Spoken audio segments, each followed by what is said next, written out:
organizations and their leaders are coming together for a purpose to continue organizing and fighting back against attacks on all of our rights and freedoms, to continue to focus on economic justice,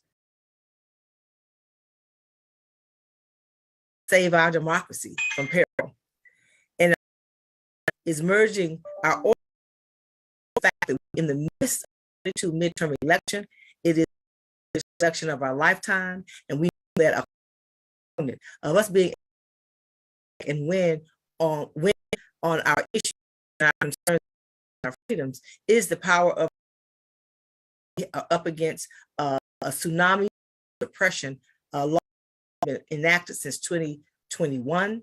But we're going to win. We're going to make sure that the Black vote is strong as it's ever been. We're going to make sure that we hold elected officials accountable. We have a lot riding on the future for our communities as well as this nation. And so in order to get started, we have with us our chairman of the board, Mr. Thomas W. George Jr., who will bring us welcome as well, and his opening remarks. Thomas W. George, and I know, Tommy, you have a conflict, and so we're going to have you, and then we're going to bring on the inspiration following. That will be our inspiration. We have come this far by faith, from Bishop Leah Daughtry, National President Prelate of the House of the Lord Churches, and Reverend Tony Lee, Pastor, Community of Hope, AME, Temple Hills, Maryland. Tommy, Bishop, and then Reverend Lee. Thank you, Melanie. And let me take this time to welcome each of you to our virtual conference for our Unity 22 national campaign. We have over 50 organizations that are joining us today in this partnership, and that's what we are, the National Coalition on Black Civic Participation. It's about all of us coming together to ensure that we utilize this right that so many people sacrificed and gave their lives for. The late John Lewis, when he was the president of the Voter Education Project, used to have these signs that said that hands once cut can now pick presidents and U.S. senators and congressmen and governors and city council people and mayors. And that's true. If you look at what happened in the last national election, it was participation that helped elect a president, several senators. And this year, this election, and we hear it over and over, but I have to keep saying that now this is one of the most in our community. It's a decision that will decide where we go as a nation, whether we're going to be better unified as people and citizens of this country. The power in the Senate rides on this, on who's elected. There are several African Americans running for public office around this nation, and while we are nonpartisan, we utilize that powerful thing called a vote. Maynard Jackson and his grandfather used to say, one, we will get ahead as a nation in this nation by the ballot of the buck and the book. And so we've dealt with education, must continue. We look at economic empowerment, but for right now, we're focused on elections. There's so many that we would not be able to exercise that power. And so now, even though stumbling blocks in front of us and try barriers, we're going to overcome all that to make sure before. So I want to thank and welcome all of us who are here as part of the coalition. Know that we have a great job before us, and we cannot sleep on this. Melanie, I commend you and our staff and our board for all they've done and continue to do. You're a phenomenal leader. I'm really proud of you. And to all of those on this call, the 100 Black Men of America, where I serve as national chairman, is part of this coalition. We're part of the national coalition. We've been there for years. Coming together, all of us must lockstep together to make sure we turn out the votes, to make sure people are educated, and to make sure we continue to build this nation, which we all help to make what it is, and we're going to make it even better. So welcome. Let's make sure that Unity 22 is very successful. Our young people, for all of those adults, and I see everybody, thank you for being on the call, but more importantly, thank you for what you're going to do in this Unity 22 campaign to make sure we vote in mass, to ensure we protect the right to vote, we protect the rights of women, we help to eliminate all this violence that's going on in it, and making sure that our young people can dream their dreams and become a reality. Thank you again. Thank you, Tommy, so very much. Thank you for your leadership and all of your support. And we will see you on the ground very, very soon. Sorry, I don't know the answer to this. Okay. Whatever the question was, we got the answers, Bishop Leah, bring us home. Reverend Tony, it's inspiration time. I'm excited, thrilled to have all of you on, because I know with this team, we are the 18. Those who are part. So, Bishop, Reverend Tony, give us our inspiration. Good morning, family, and to Sister Melanie, who there's no one better to bring us all together. It is her gift and for the role that she plays in our movement. And I'm thrilled to be with you this morning to share some words of inspiration.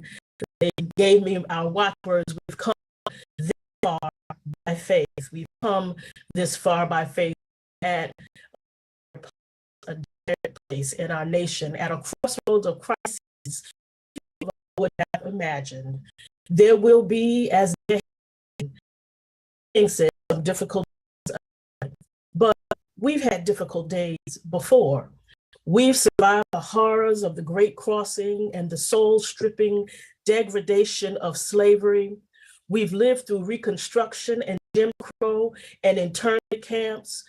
And we've answered with the abolitionist movement, the suffrage movement, the civil rights movement, Stonewall, the women's movement, the farm worker movement, Black Lives Matter, and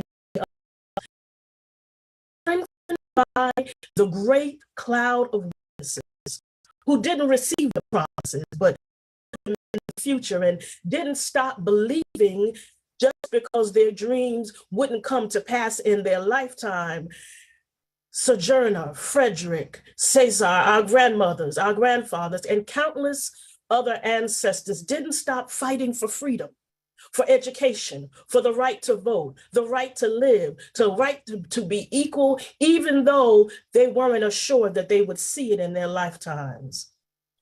For our watchwords, we need look no further than the words of the Reverend Henry Highland Garnet, who in 1843 said, "Brethren, arise, arise, strike for your lives and liberties. Now is the day and the hour. Let your motto be resistance, resistance, resistance. No oppressed people have ever secured liberty without resistance." We've come this far by faith. So as we prepare for the work ahead, let us remember where we have come from. Let us remember what we are made of. Let us remember what we have been through, stolen from our homeland. We survived. Carried across the Great Sea, we survived. Sold into inhumane bondage, we survived. Enduring Reconstruction and the Klan, we survived. Navigating Jim Crow and his lynchings, we survived. Through marches and freedom rides and firebombs, we survived. Through police killings, unjust court decisions, and systematic racism, we shall remember we didn't survive, but we thrived. Nat Gabriel Prosa, we thrive. Harriet Tubman, Ida B. Wells, Sojourner Truth, we thrive. W.E.B., Booker T. Bayard, Malcolm Martin, Rosa, Fannie Lou, Ella, we, Angela Davis, Asada Shakur, Huey Newton, Jane Brown, Wilma Mankiller, Barbara Jordan, we thrived. And our mere survival was an act of resistance. That we woke up every day and kept moving forward was an act of resistance, creating our own institutions, our own churches, our own denominations, our own colleges, and our own schools, our own businesses, our own organizations. This was an act of resistance, an act that declared that our strength, our determination, our fortitude, belief, our given right.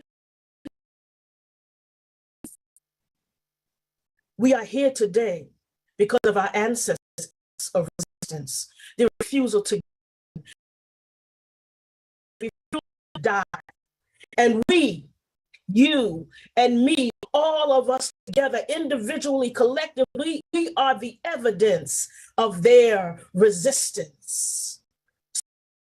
As we battle economic challenges, governmental callousness, and systematic racism, as we fight for freedom and self-determination for our people, as we battle seemingly insurmountable odds to this country, let us hold on.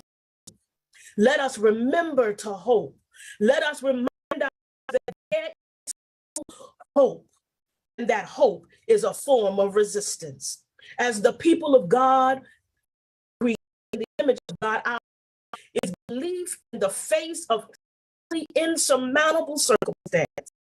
Hope is believing despite odds. Our hope exists despite possibility or impossibility. Hope, after all, trumps probability. And our hope comes from the eternal source, from the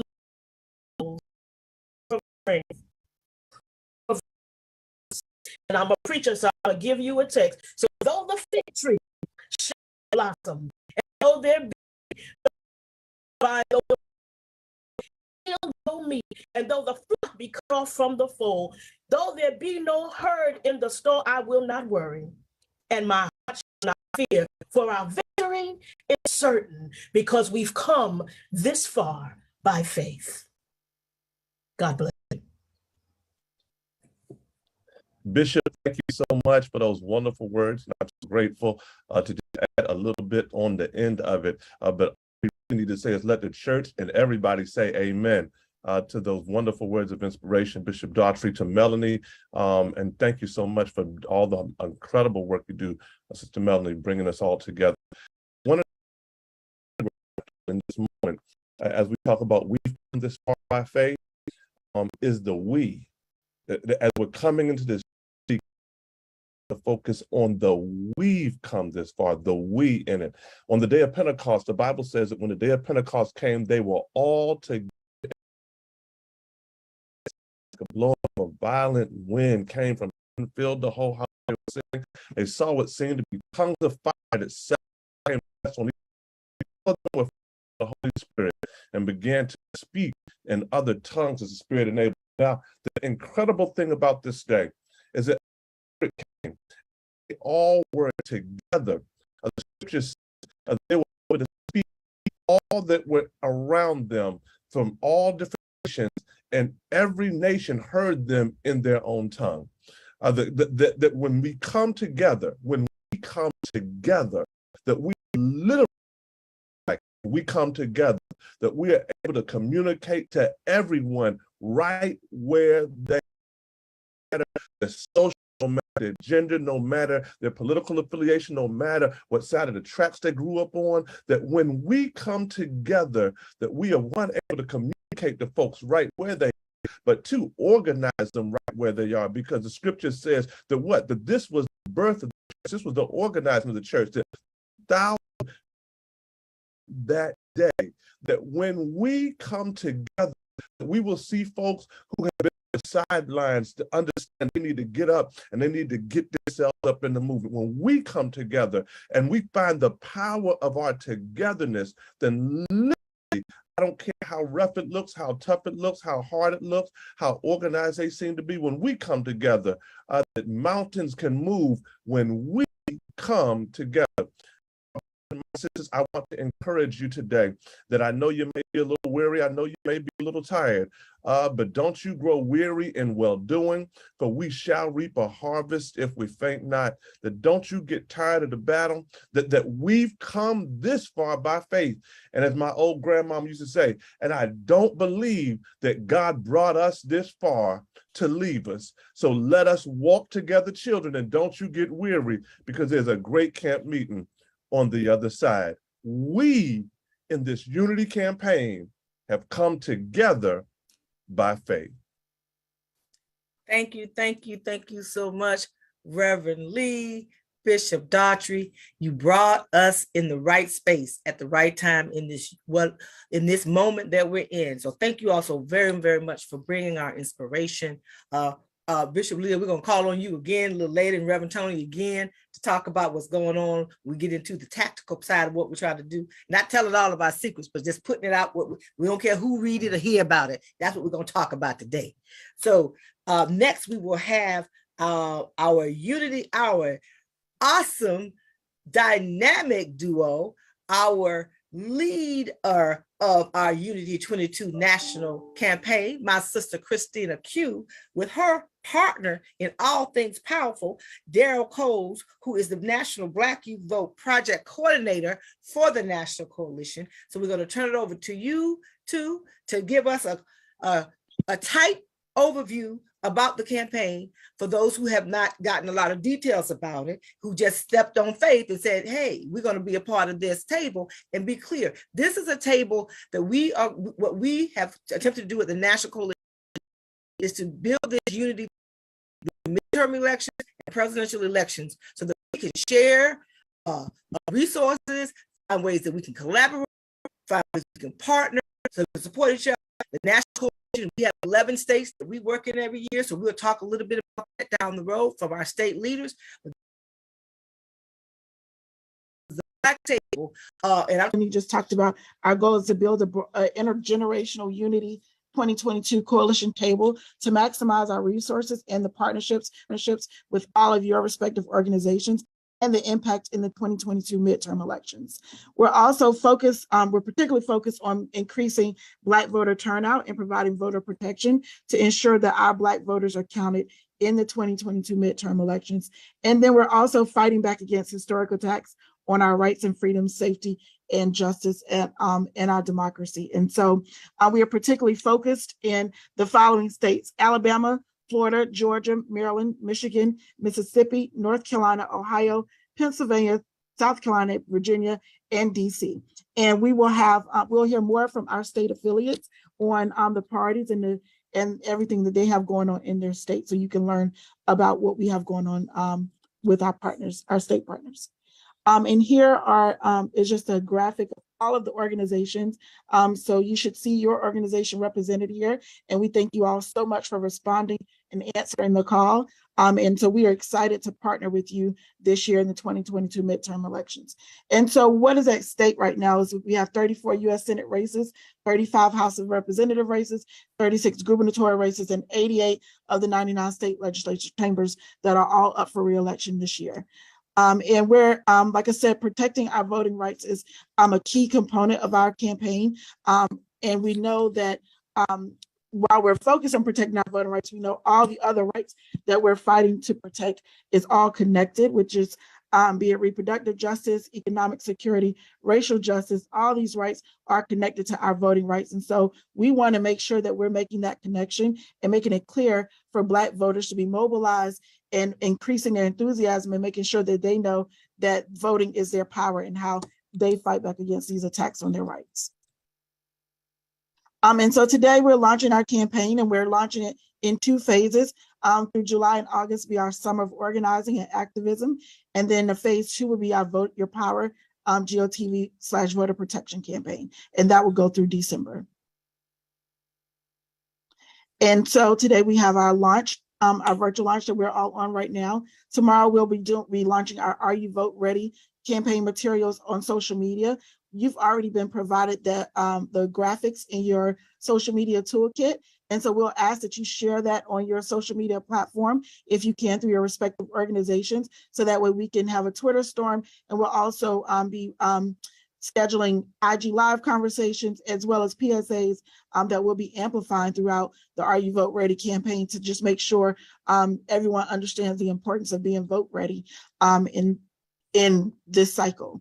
And that's checking their voter registration, making sure their status is up to date. And like I said, there's a lot more detail on the Are You Vote Ready campaign, and we'll touch on it in a second, but I just want to go over the week of activities for this week for the launch. And then on Wednesday, we have our Black Women's Roundtable Organizing and Activism Action, where we're doing a speak out in front of the U.S. Supreme Court. You've already received the invitation for that. And if you would like to speak and be a speaker and join us on Wednesday, we would love to have you. So please just make sure that you're RSVP'd and you're confirmed. And we will be there on Wednesday at 2:00 for our direct action. And here's the flyer that you should see in your email referencing that. And if you want to share that on your social media platform, you can. On Thursday, we will be in Ohio. We'll be launching our Ohio Unity, the Ohio Unity State Campaign, and we'll be with our Ohio team there with the Unity Coalition statewide and organizing meeting. And we will be having a phone bank. Ohio has a special election coming up on Tuesday, August 2nd. And so we want to make sure that we are providing support and amplifying the message there that they have a special election, because it's only for the state elections. And so we want to make sure that voters know that they have an election going on, and we get them out to the polls on August 2nd. We also have a primary coming up in Michigan on August 2nd. So we're planning to be in Michigan on Friday and Saturday with our Michigan Coalition on Black Civic Participation, launching our Michigan Unity campaign and doing GOTV and community empowerment work in the Metro Detroit area. And we'll also be partnering with our affiliates in Kalamazoo as well. And then on Monday, we have our Black Youth Vote organizing efforts, and our empowerment activities. We'll be launching, and I'll let Daryl speak to that in just a second, but we'll be launching our Black Youth Vote activities, and I'll let him speak more to that. Hello, everybody. Go ahead, Daryl. I'm sorry. You want to keep on? I'm sorry, but my name is Daryl Coles, project assistant for NCBCP, and as the screen showed, Monday 1st is the launch of our Black Youth Vote organizing and empower activities. The activities include our Black Youth Vote community and collegiate Own Your Voting Power National Challenge.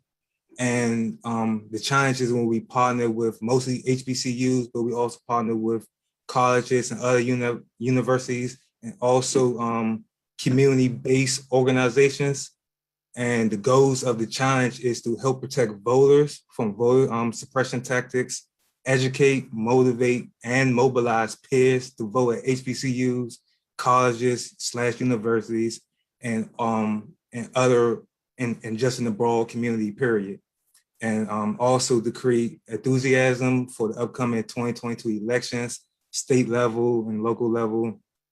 And also, we also will be launching our BYV Foot Soldiers for Freedom poll workers and poll monitor summer recruitment drive, where we'll be partnering with our partners, national partners and state partners, where we begin together poll workers and poll monitors just to try to help protect the vote.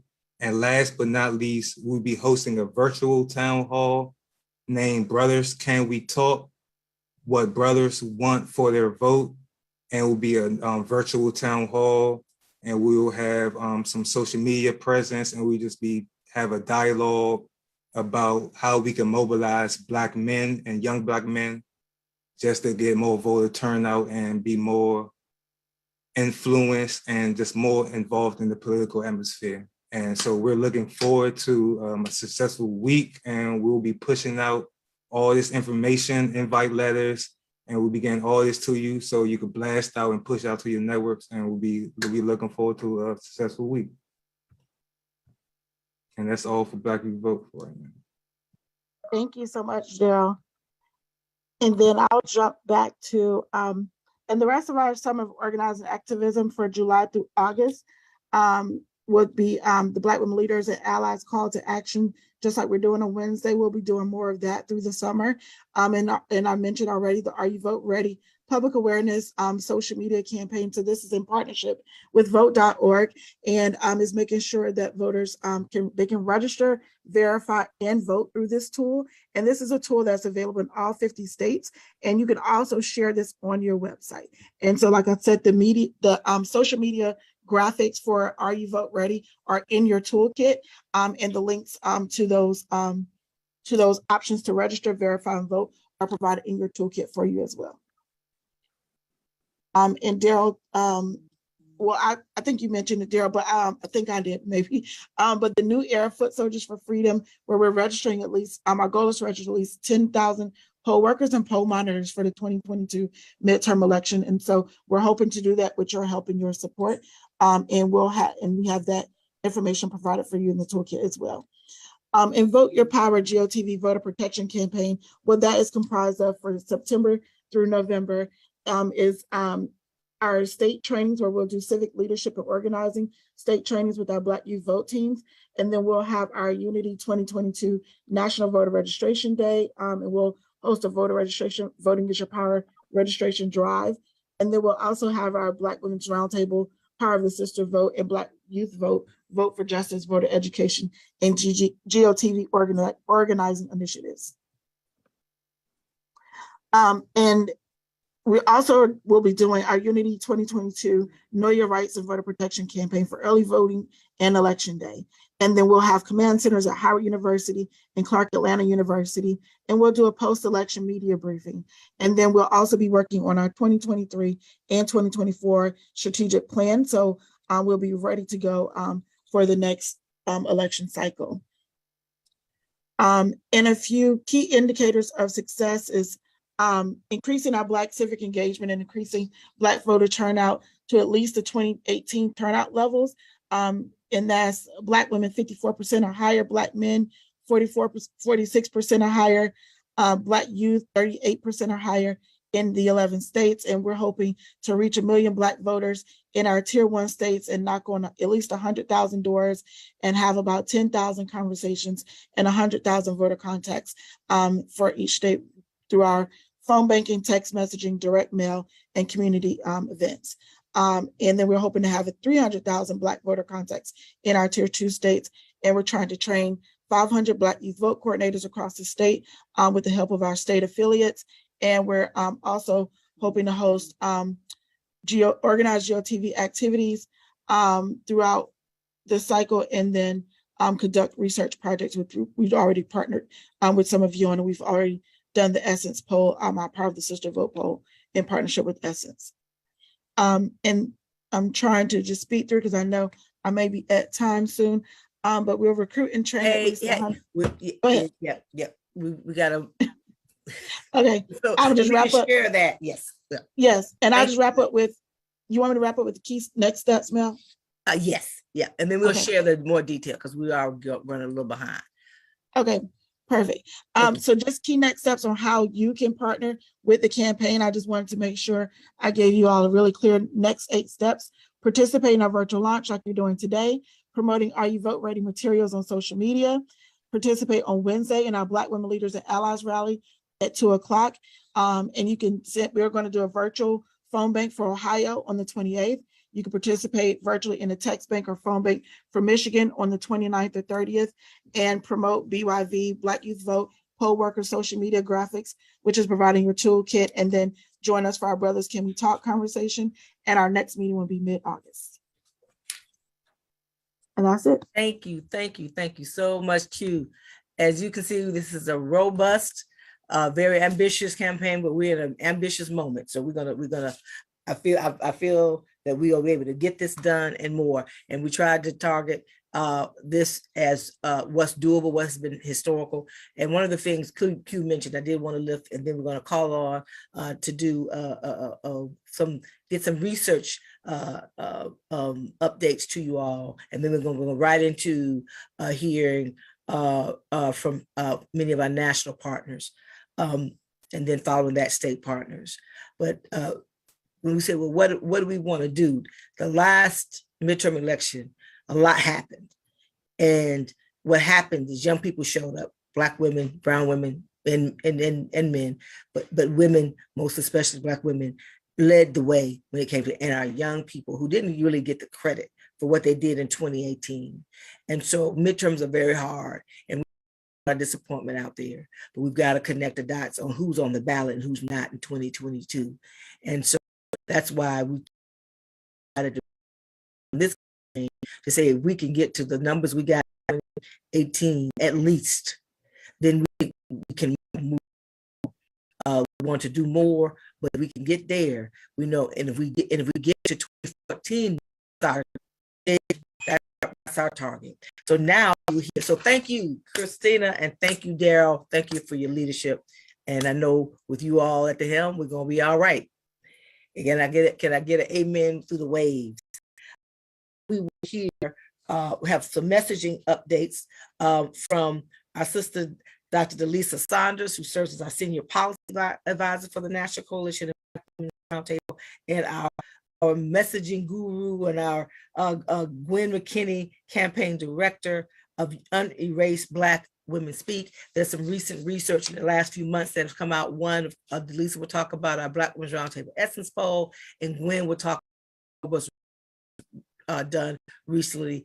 And the Black Women's Roundtable Essence research was done, commissioned by Brilliant Corners, and the one that Gwen led and we'll talk about was done by Hit Strategists. So these were definitely polling agencies. And so turn it over to you, ladies. Certainly, the Essence poll that was conducted showed that we have a lot of anxiety, regardless of our age group, the generation that we were grown in, and our current situation. And they sort of fell into three buckets. The slides, please. 3 buckets. Economic concern, more days a month than we have money. Women's issues, and then racism, discrimination, and safety. Could you bring up the slides for us, please? In terms of economic conditions, half of women say that it is worsening. Top of the line. And again, regardless of the age or the generation, it was very hard for all. Next thing is very interesting is that the majority of the job Congress is doing. So that's going to be very important as we move to voter contact and things like that. Next slide. 1 second. Oh, okay. Sorry, go ahead. Next slide. Next slide. Next one. Okay. And then and then to the next slide. And this final slide shows areas and categories, issues that it's not even a plate anymore, it's a platter. And as we can see, affordable housing, Social Security, Medicare, top issues, living while Black, and everything from criminal justice, police reform, racial profiling, holding, bad cops, freedom to make our own reproductive health decisions, violence against women, y'all, discrimination and systemic racism, lowering tax, protecting our voters. Everybody's passionate about that. And rising costs. I mean, these are a top line platter of anxiety that uncovered in March. And now I'm going to turn it over to Gwen, who has conducted more recent research and is more focused on it, the types of messages and ways to be impactful. Gwen? Thank you so much. I want to thank our sister Mel, who just, I mean, she astounds me. I get tired. I mean, this presentation just made me energized and also tired simultaneously because we got a lot of work to do. And I just want to start out by saying, for those of you who don't know, I have been partnering with Mel and the coalition for more than 30 years, but now in this new capacity, Unerased Black Women Speak is a nonprofit initiative dedicated to narrative development and content creation for, from, and about Black women. Okay, I just want to go to this first slide. We did some research. I want to underscore the fact that there's no cracks of light between our research, which was conducted between April and June, and the work that the Black Women's Roundtable and the Coalition did in February/March. What we came away with, we did do several layers and tiers of qualitative and quantitative research. And we looked at the significance of this is that our opinion research was fully conceived, managed, and conducted by Black women. The team was Black women, the researchers were Black women, and our preoccupation was with where are our sisters across every spectrum of generations and age. So we, between, as I said, between April and June, we did some cross-generational focus groups. We did a national poll of about 802 voters with over sampling of 100 voters in Florida, Georgia, Michigan, Pennsylvania. And we also did 4 in-depth interviews with civic leaders. And thank you very much, BWR. Thank you very much, Helen, Salandra, and the sisters in Michigan and Pennsylvania who joined us to give us some ideas and feedback after we did the first round of research. The findings aren't surprising, but they are instructive, and they give us a compass for Unity 22 and where we need to go. Next slide. Well, my background early on was in journalism, and I was always warned, don't bury the lead. What do we have to do? I'm going to just tell you right now, we have got to fill the information void with messaging that meets our constituents, that meets the Black community where they live, with tested themes, authentic voices, relevant issues, and trusted leaders. Next slide. Back to the research. We found that for the most part, most Black women are motivated to vote for politicians who advocate for them. Like the Essence survey, we found that there were some important issues that matter to Black women, like the historical sacrifice that has been made. Do these politicians represent me? Those are 2 of the biggies. But the biggest detractor, the biggest barrier and obstacle facing not just Black women, but our community is not knowing enough. Not only not knowing enough about the candidates, but we're talking basics. When is the election? Where is it? Who's on the ballot? Why am I voting? Next slide. I want to just say that there are segments of voters, and thank you very much, Coalition and Unity 22, for having the understanding and clarity. This must be an intergenerational campaign, because what we found in our research, but what we know, while we say Black women are the backbone of the democracy, Black women vote, the truth of the matter is, and we're going to be real, some Black women vote. The super voters are boomers, they're 58, and the so-called silent generation. I met a woman at the Maryland primary last week, 93 years old, who said she has never missed an election in her life. Those are the super voters. Younger voters, not so much. Younger sisters, I gotta say this, we all women are going to, we're tired. We need your help. And we can't carry this alone. We need you more than anything. So the super voters, the high opportunity voters are the ones who have voted in maybe over 1 or 2 times in the past 4 elections, but they surge. They tend to vote in presidential elections.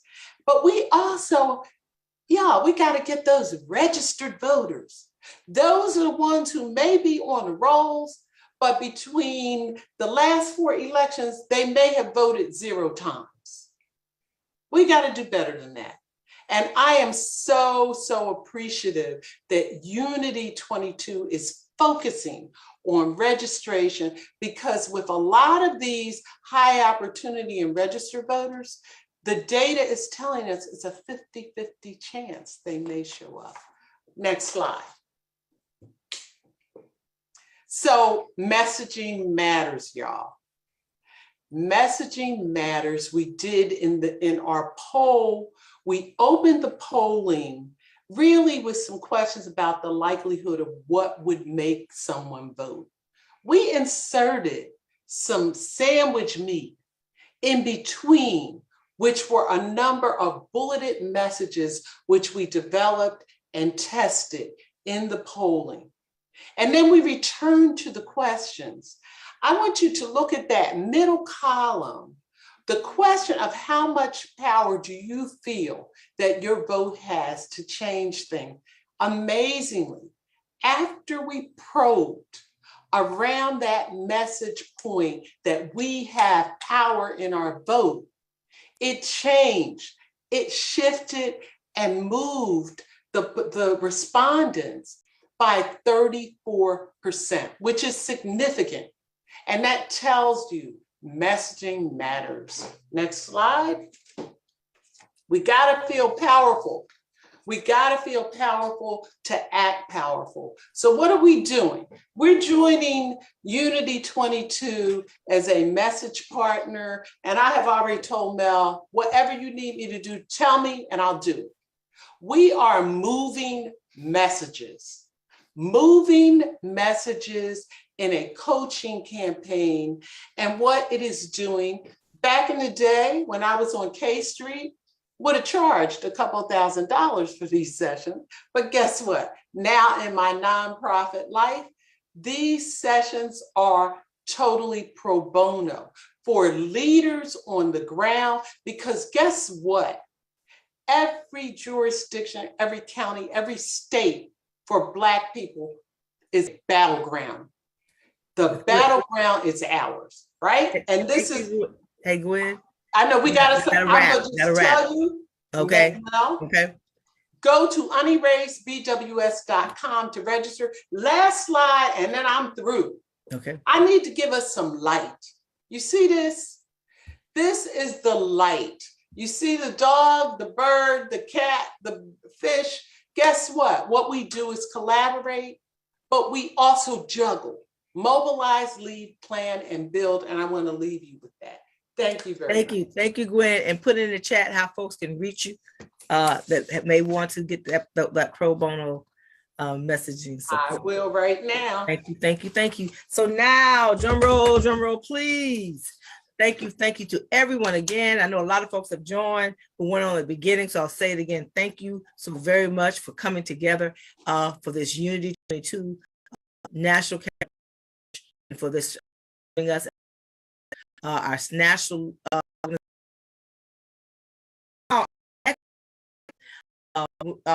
is seen when our rights and freedoms are under attack. What do we do? Stand up, fight back, but add it. That's together, so we can be that much more effective and that much more powerful. So this next segment for the next 20, 30 minutes is a focus around what's at stake in 22 and what we must do to leverage the power of our vote to win. And so we're going to do rapid fire, folks. Repeat after rapid fire. So that's take 1 to 2 minutes to just give us your take. Let us know, and we have the categories. You've heard we know what the issues are. How are we going to connect those issues to get our people to see that they have the hands right now. Don't be distracted, and tie those together with why it's important to vote and together. Continue to talk about. So our next vote in categories around what we know are the key issues who are leading in that space: racial justice, civil rights, and the judiciary. So we're starting off with our sister leader, Maya White, CEO, the Leadership Conference on Civil and Human Rights, along with Lisa Kayla Barrett, Director of Policy, NAACP Legal Defense Fund. Ladies, we turn it over to you. Well, thank you, Melanie. Thank you to all the powerful leaders who are here. I'm going to be very quick, very brief, brilliant, and she will say many more important things. I just want to, with this theme of and power, I want to remind us in the context of the judiciary just how much our activity, our has gotten done. You know about Ketanji Brown Jackson. We got there together in coalition, being powerful, fighting hard. We know, as qualified as she was to be a justice of the Supreme Court, they still attacked her qualifications, but we won.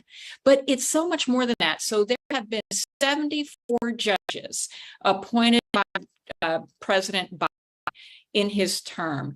23 of them confirmed have been Black.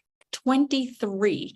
And of those, 16 more are pending right now. Black women in the court, one of really important, 7 Black women are now circuit court judges who were not for this administration. And in our history, we had 8. That's a big, I say that because when we remind folks of how much their participation has mattered, it definitely helps them feel more powerful and participate. But here's the thing, and you already know this from Dobbs. You already know this because affirmative action is in the Supreme Court. You already know this because voting rights is once again in the Supreme Court out of Alabama, North Carolina. It matters who we're putting on these on the federal bench, district court and circuit court, only Supreme Court, because of the 7,000 cases that go to the Supreme Court, they only hear about 100 to 150. That means we still have a lot of power when we get people on the bench who look like our experiences and who relate to what we need and are judges. There are 102 vacancies still that we predict need to be filled. That is an important opportunity coming out of the midterms. We know how much it's going to matter to have folks voted, particularly to the Senate, that are paying attention to in the daily lives of all our people. And I stop there and turn it over to Lisa. Thanks so much, Maya, and thanks to Melanie and everyone. It's great to be here with you. So I'll do the quick rapid as Melanie has directed us, and add quickly on the judicial front of what Maya was sharing is that it's really critical, and we have all been pushing LDF with the Leadership Conference and other partners, not just to have a diversity of the ethnicity of the judicial candidates, but also that they have a diversity of background and experience, right? Historically, we've seen federal judges who come from U.S. Attorney's Office or the prosecutorial background. And it's been really important that we pushed with this administration to do push, and we need to elect senators that are in agreement with us. They from a background of we've got candidates that are currently in the pipeline: Nancy Abudu, Natasha Murrell from LDF, Nusrat Chaudhry from AC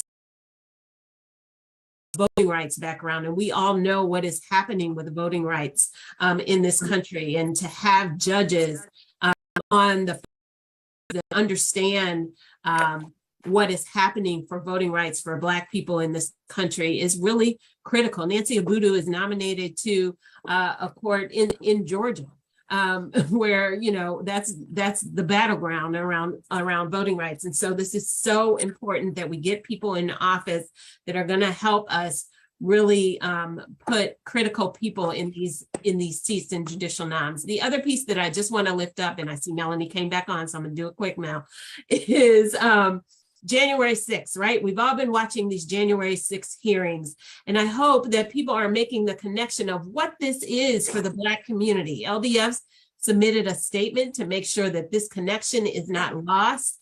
Black people for decades have been sounding the alarm around voter suppression and voter discrimination. All of this is related.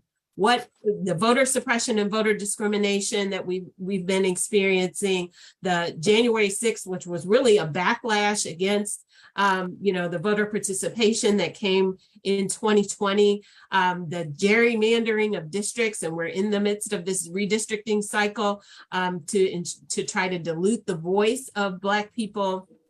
All of this is related to trying to ensure that certain people are either retain or gain power, regardless of whether that aligns with the voice and vote of millions of people. And so we've got to make sure that we are getting out, and we see now it's happening right in front of us, that they're trying to dismantle and infiltrate the state and local election apparatus, right? As we head into the midterms, it's so critical that we get out and vote and make sure that the people in these positions are not ideologues, but are actually going to uphold the voice and vote of our community, so that our communities can be heard. And then the last thing that I'll just say is we're seeing this huge so-called anti-CRT movement, right? And you always hear about voting all the way down the ticket, but this is impacting what our children are learning in schools.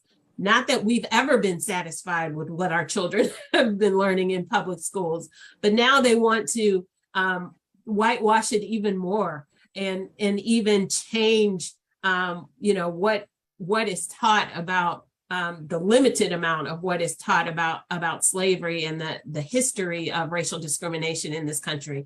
And so we've got to make sure that we get out and vote. We vote in those local elections, because that is going to happen at the school board level, and you've got to vote all the way down. So I'll stop there, Melanie. Thank you, Lisa. More and more to come offline, right? On the things that we need to continue to do. And thank you all so much for your leadership. And so next we will hear, I know out and about, our next segment. Somebody's talking. Somebody's talking. Can you mute your phone? Yeah, I think that's Damon. Okay, is that Damon? Yeah, I think it's Damon. Damon, you can mute. So our next is voting rights and voter protection, suppression. Our brother Damon Hewitt, President and Executive Director, Lawyer Committee for Civil Rights on Law. Damon, I know you're in the airport. Sorry about that. Thank you, Sister Melanie. I'm sorry for the background noise. I will be brief. Look, America is learning what racism costs us. America is learning this in the context of Dobbs. When we say the case of her women in particular, we know this.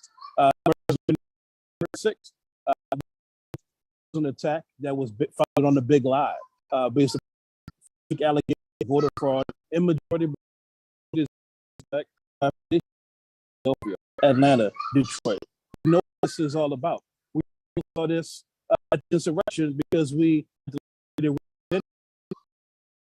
actually for defending not just lives and property, but also defending democracy. And most of the standing on the front lines, and we're going to continue to do that together. Now, this midterm election is a crossroads, there's no doubt. I know it seems like we say that every time, but the stakes continue to get higher. We know that there are active omnibus voter suppression laws in states like Texas and Florida, and at the local committee and other organizations as well. Unfortunately, these rules, these repressive rules, for this midterm election, we also see things like eliminating roadblocks. Every measure that we try to take, they try to cut us at the pass. It's not a game to us, but it's almost like a game to them, because they try to do like everywhere we go. But what we know we can do together is innovate. The first thing we have to do is make sure that each one reaches one. Everybody, everyone in your network has to make a plan. The second thing, everyone, you don't go into these battles without backup. Backup is all of us in our organizations. Backup is also in the form of the Election Protection Coalition, of which many of you all are members. Make sure everybody in your network knows the hotline, 866-OUR-VOTE, 866-OUR-VOTE, and the website, 866-OUR-VOTE.org. So regardless of what the rules of the road are, we know that we're going to innovate, we're going to fight together, we're going to where oppression happens most frequently, where oppression happens in terms of epicenter, because that is the place of the greatest opportunity. When they try to silence us, we want to stand back and together. So we're in solidarity with the National Coalition organizations, and we're going to do this in unity. Thank you so much.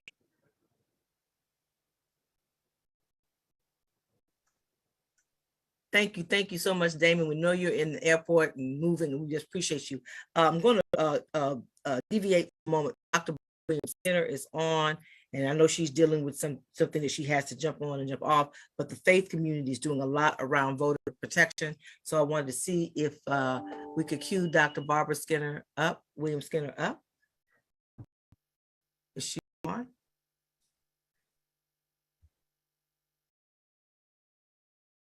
On.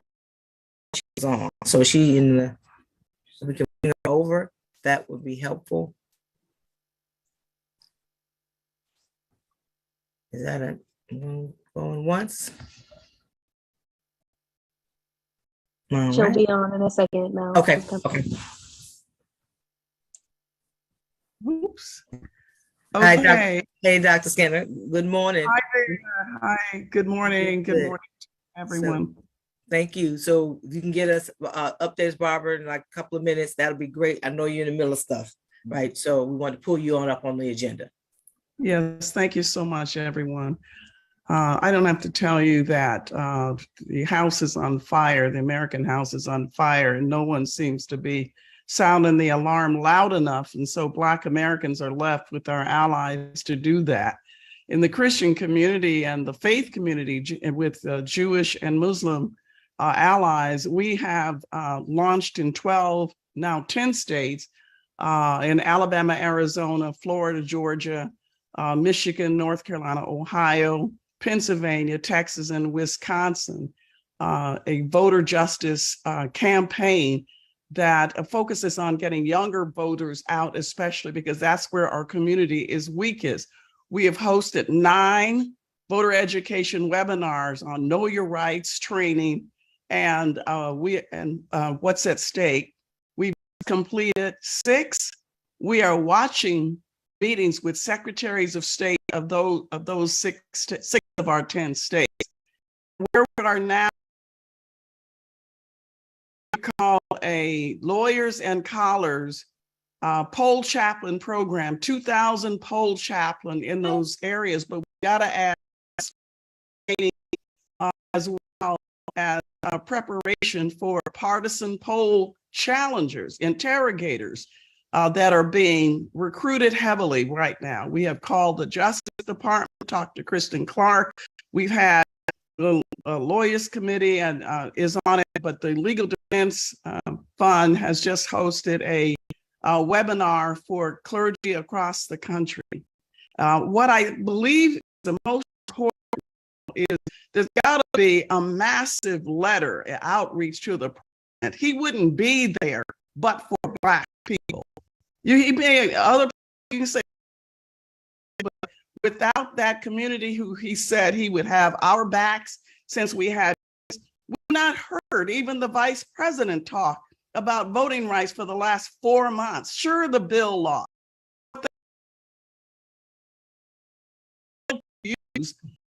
Are calling on him to do and issuing a letter with 1,000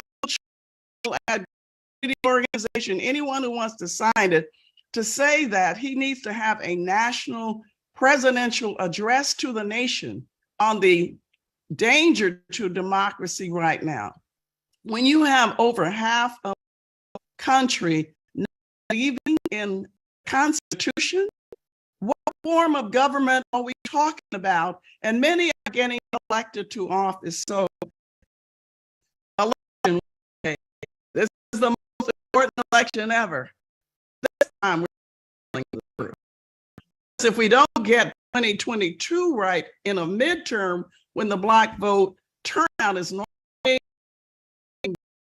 the numbers, but it's under 50%. 2020, the general election, it was 70-some%. Unless we get that level of turnout in the midterm, we're not going to be strong 20. We just gave Melanie a one-pager on what we're doing.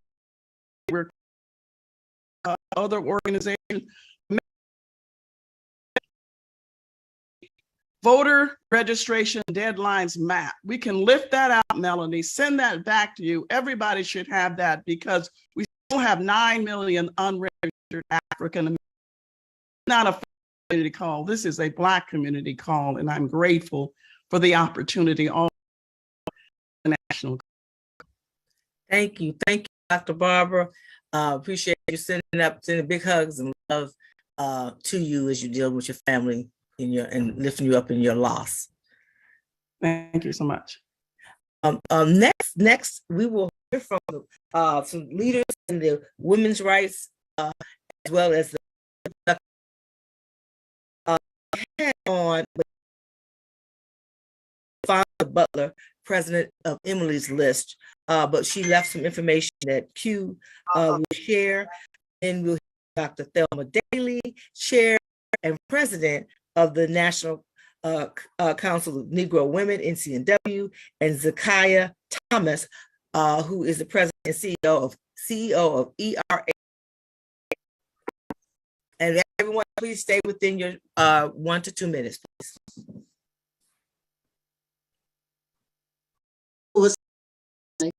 Q, are you? I'm here. I thought you said my name. Sorry. I think Tanya has the update from LaFonza. I didn't get it. Okay. Well, Tanya, are you there? Tanya, are you ready? If not, we'll come back. Dr. Davis. Yes, ma'am. We can hear you.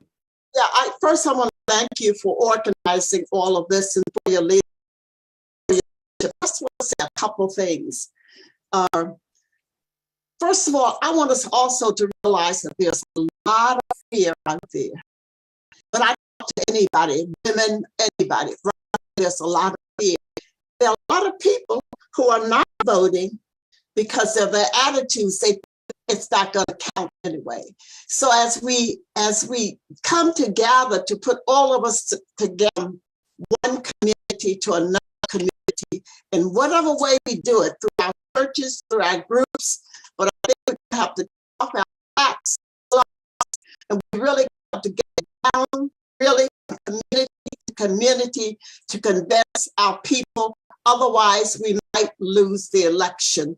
I just look at the state of Maryland when we just went through the primaries, and on the Republican side, it was Trump, which was amazing. But I just feel right now that we all must move to the local level, the national level where we are. We got to get to our communities. The other thing is, I love the idea of unity. And I think we should all think about it as unity, and it doesn't matter who gets the credit. I think we should all come together in terms of this. We know the concerns, but I want to say right now we got to beat the Bushes. And I don't know how we're going to beat the Bushes, Melanie, but we've got to get all of our people out there and beat the Bushes. We've got to come together and beat the Bushes. And that's what I want to leave you with. Beat the Bushes. That means we're getting to the local level. We are going to, in some way, allay the fears of people. And we are going to have to change the attitudes, but we're going to have to beat the Bushes. Yes, ma'am. The Bushes. Beat the Bushes. Beat the Bushes. And say, thank you so much, Dr. Daly, and you're right on point. And most definitely, in this week, we're going to be beating the Bushes in Michigan and Ohio. Next, Zakiya Thomas, President and CEO, ERA Coalition. Thank you so much, Melanie. We're so excited to be a part of this campaign and to help raise awareness and push forward to have more equal rights across the nation. So at the Equal Rights Campaign, our first and foremost mission is to get the Equal Rights Amendment posted and published into the Constitution so we can all enjoy equality as a lived reality. So we're excited to be a part of this because we have our Elect Equality campaign, which is where we highlight champions for equality across the federal level and in certain states that are looking to ratify the Equal Rights Amendment. But the point for all of this is we need a stronger level of protection in the Constitution. Right now, as a Black woman, I know that my rights are tenuous. They're up for anyone to grab if I don't hold tight and fight for them. So that's one of the reasons we want to be part of this coalition, and we're looking forward to helping to uplift equality, uplift our partners, and make sure that people get out to vote because, as it's been said, we have to vote. They're taking our rights left and right. And so we need to stand up and we need to stand tall, and we know what we can do when we work together. So we're excited to be part of this movement, part of the campaign, and look forward to working with everyone. Thank you so much, Zakia, and thank you for taking on that leadership at the ERA Coalition. And thank you, Jennifer Tucker, your right hand, my sister, I see her as well. Thank you very much. Next, we will hear from our sister, Kirby York, Deputy Executive Director of the National Black Justice Coalition, really connect from the LGBTQ plus rights community. Victoria. Thank you, sister, and thank you for your leadership. I'm so excited to be with all of you today and to talk about the importance of this upcoming election.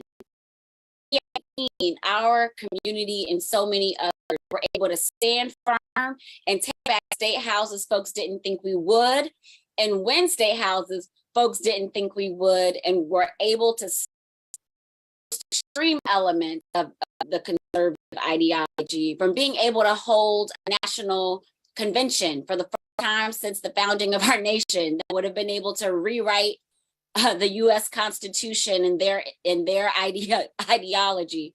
And then in 2020, against all odds, we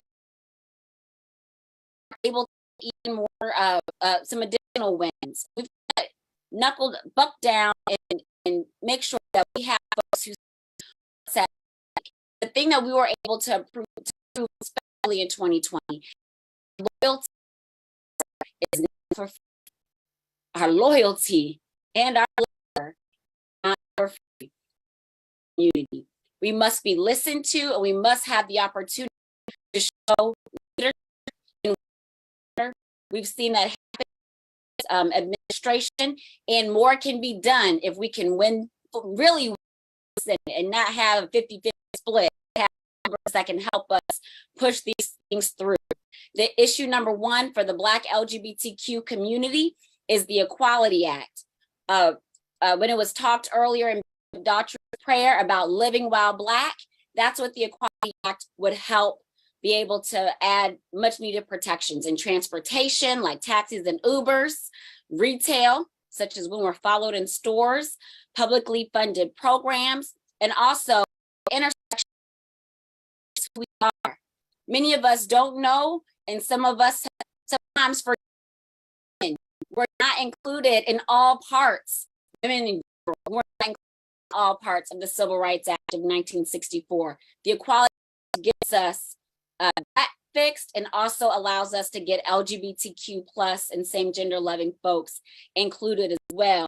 I know my time is running short, so I just want to say as a reminder that we are all in this together. We saw what the Supreme Court is willing to do in gutting the 14th Amendment, one of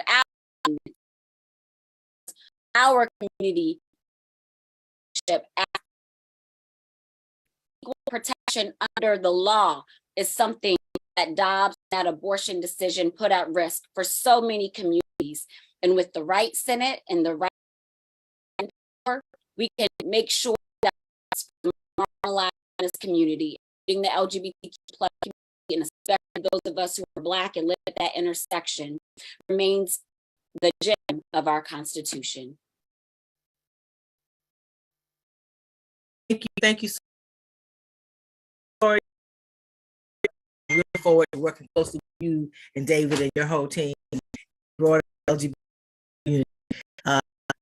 All of our rights are under attack, all of us, and we're going to, and I believe together we do. It's not easy.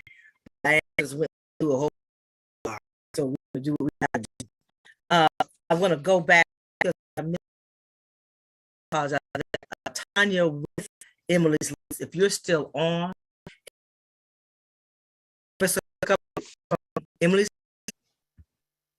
We think she is no longer on. Okay, you can try to get her. We'll bring her back. Okay, thank you. We'll hear from some of our civil rights leaders in the policy leaders around criminal policing reform. Lift up, although she wasn't able to make it, but they're on board fully, and that's what the Reverend Sharp and could not be here based on travel. But we do, I believe, we still have Nicole, and I don't want to mess up your last name, so I'm going to have you say it. I think it's Ndumeli, but just in case I mess that up, clean it up for me, please. Senior Vice President, Rights and Justice from the Center for American Progress. Is she still on?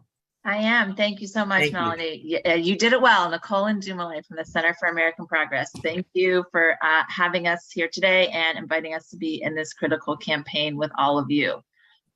So this is a critical moment for criminal justice reform. President Biden entered the office at really a high watermark for criminal justice and policing reform, following the protests by many people in this campaign, in the Black Lives Matter movement, civil rights organizations, everyday people in South Minneapolis, across the country, and really around the world to demand not only justice for George Floyd, but for an end to systemic violence against Black people that has been endemic to law enforcement for more than 400 years.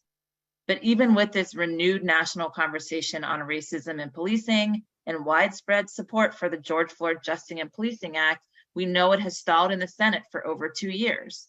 So we really learned that necessary and popular legislation to realize a fair criminal justice and make clear to Congress that we need to push forward and make progress on policing in America. And while we fought hard over these past 2 years, the fight has never been more important than right now in this moment, in this vote. We're facing a resistance to criminal justice. Numbers during the pandemic have added fodder to conservatives looking to turn back the clock and revive the failed law and order policies of the 1994 crime bill that we know lead to over-policing and mass incarceration and that have just devastated Black communities.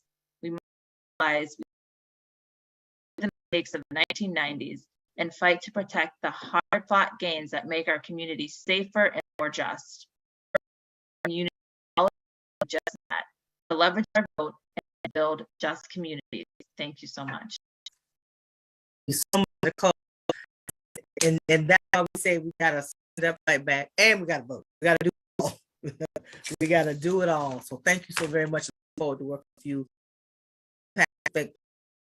That's part of his leadership, and we're looking forward to working even more with you all in this time. Next, we will hear from our leaders in the labor movement, workers' rights, and economic. And that's going to be Kairu Crimes, Director for SEIU, and Kenny Diggs, Assistant Political Director. I'm going to lift up our sister who could not be with us. Partners when it comes to working with the labor community around National President APRI. So we'll hear from Kairu and then Kenny. Thank you, Sister Melanie, and hello everyone here. So I'm brief, but just to quickly say, SEIU is incredibly honored and as well as committed to being a part of the Unity campaign, because frankly, Unity work is centered in linking all of this for work not to thrive, but just to survive and make it to the next paycheck. Have to meet people where they are and in our communities. Again, the stakes is too high to fight separately. We must do it together, unity and justice. So thank you.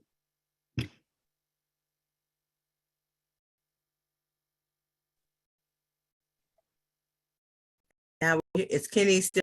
Yep. Hey, Kenny, thank you. Thank you for having me, and I also bring greetings from President Saunders. I wanted to just say briefly that we want to thank you for your leadership in bringing us all together, because you look at the people that have spoken, the great leaders that are in the queue, it shows the power of this moment. As Kairu talked about, workers' justice isn't just for labor unions. And more importantly, we've heard it over and over again about how critical this moment is. For us at AFSCME, we know that too many of these elections have in our lifetime have been have laid too much on a life or death. It is not about thriving. It is about literally life or death for us. And we have to stop that. And the way that we do that is exactly following your leadership, Melanie. And when we stand together, we win. And so we know that economic justice can tie us together, but we know that it cannot be about credit. It has to be, it can't be about 100% agreement on all of our issues. Labor is understood that and understands that, especially during the Black Lives Matter movement. We have been reached out to be help in talking about some of the sensitive issues that we have. But what we have to do is stand together in this moment, and not just in November, but beyond, to create real and lasting change and call accountability to legislation that will help, especially. I want to thank you again for your leadership. I want to thank you for bringing us all together. Look forward to being in the trenches. As a country's largest labor. Thank you, Melanie, for gathering us to this very important conversation. That we saw this particularly when we stood up the Black allies represented here to ensure the confirmation of Justice Ketanji Brown Jackson. When we look at Justice Jackson's story, we could see all of us in her story, because we all have overcome great obstacles to make our country a more equitable place for us all. And at this very moment, we see the rights of so many Americans, including those rights of our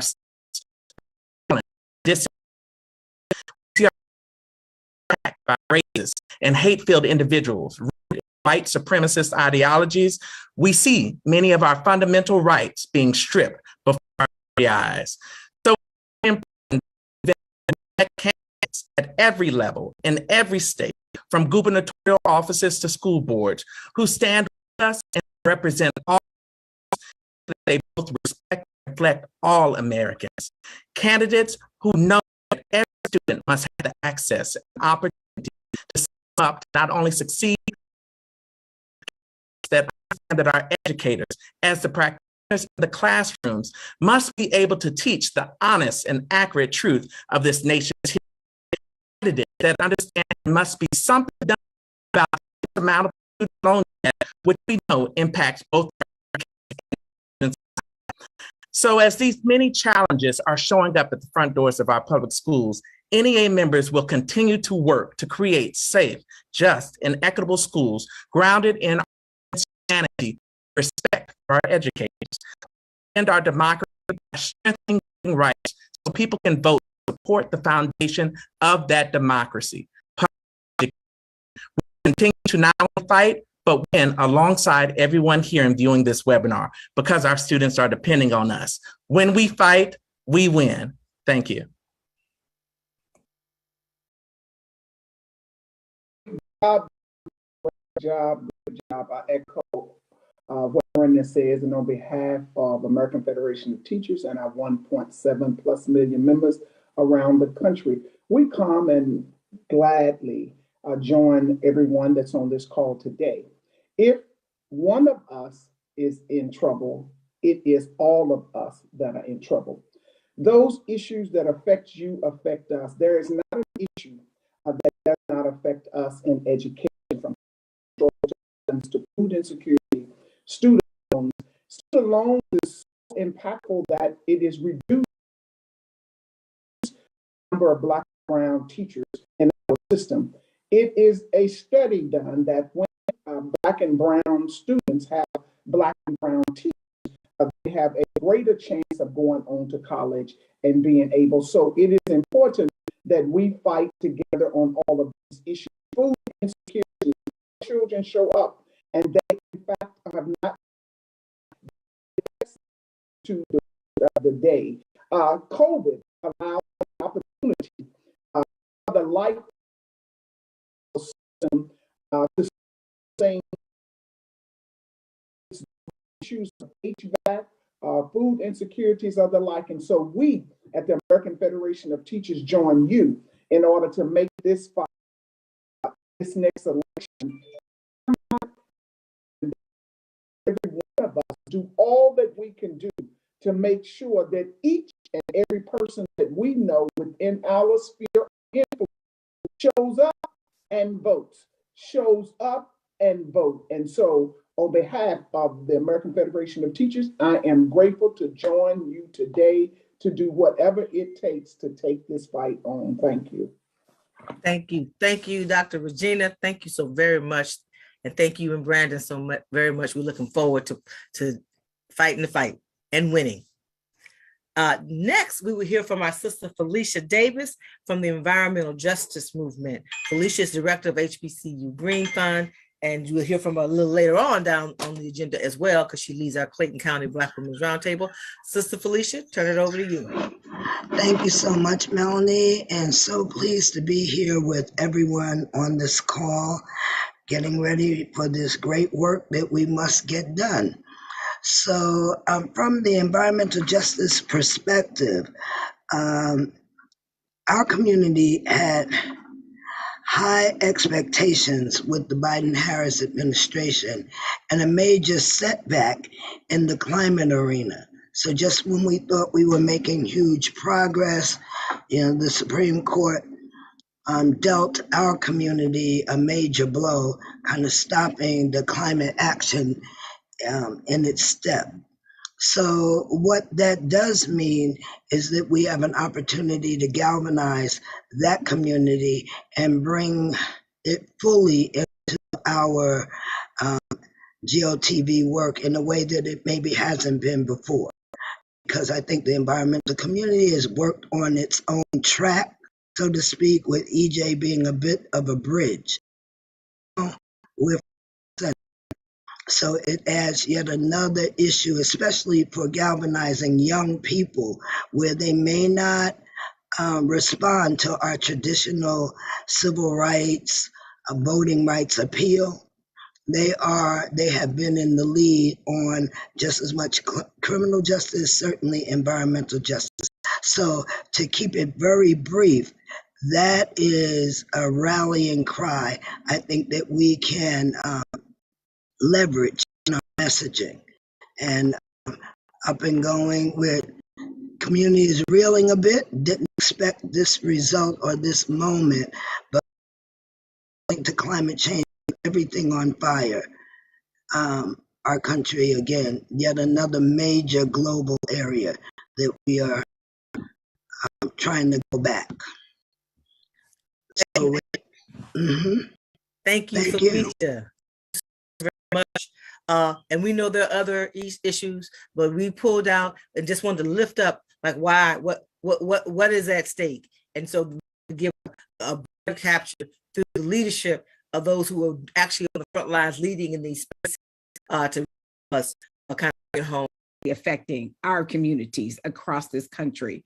And they demand effective and equitable solutions for our lawmakers, but through all of us.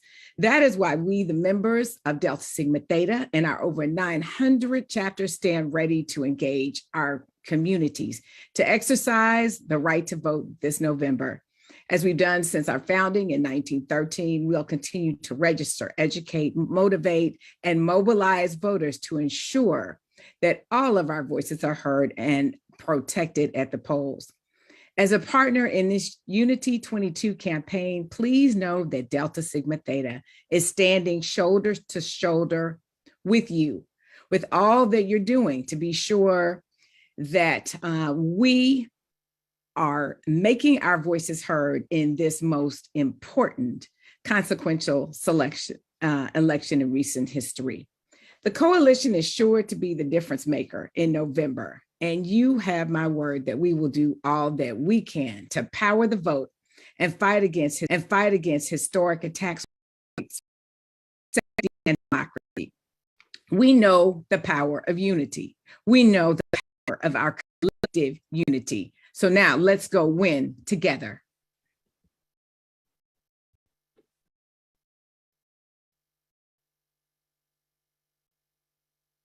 Good morning, sisters, brothers. November, we know that we for any election, and we've heard the call of the Vice President. We need 2 senators to get our agenda done, to get the legislation passed that we need in our community. This is about progress. We're very close in terms of moving our communities and our nation forward. That is not hyperbole, as the president would say. It's the facts. Our nation is in peril. We are looking at a way, one by one. And I am of enslaved people, and I am going back to a time when I make decisions.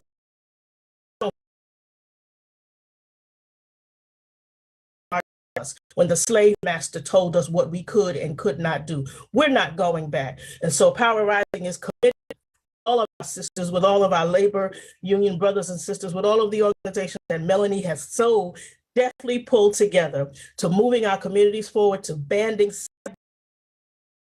arm in arm, to do everything that works, and to be in solidarity as we look forward to November 2022.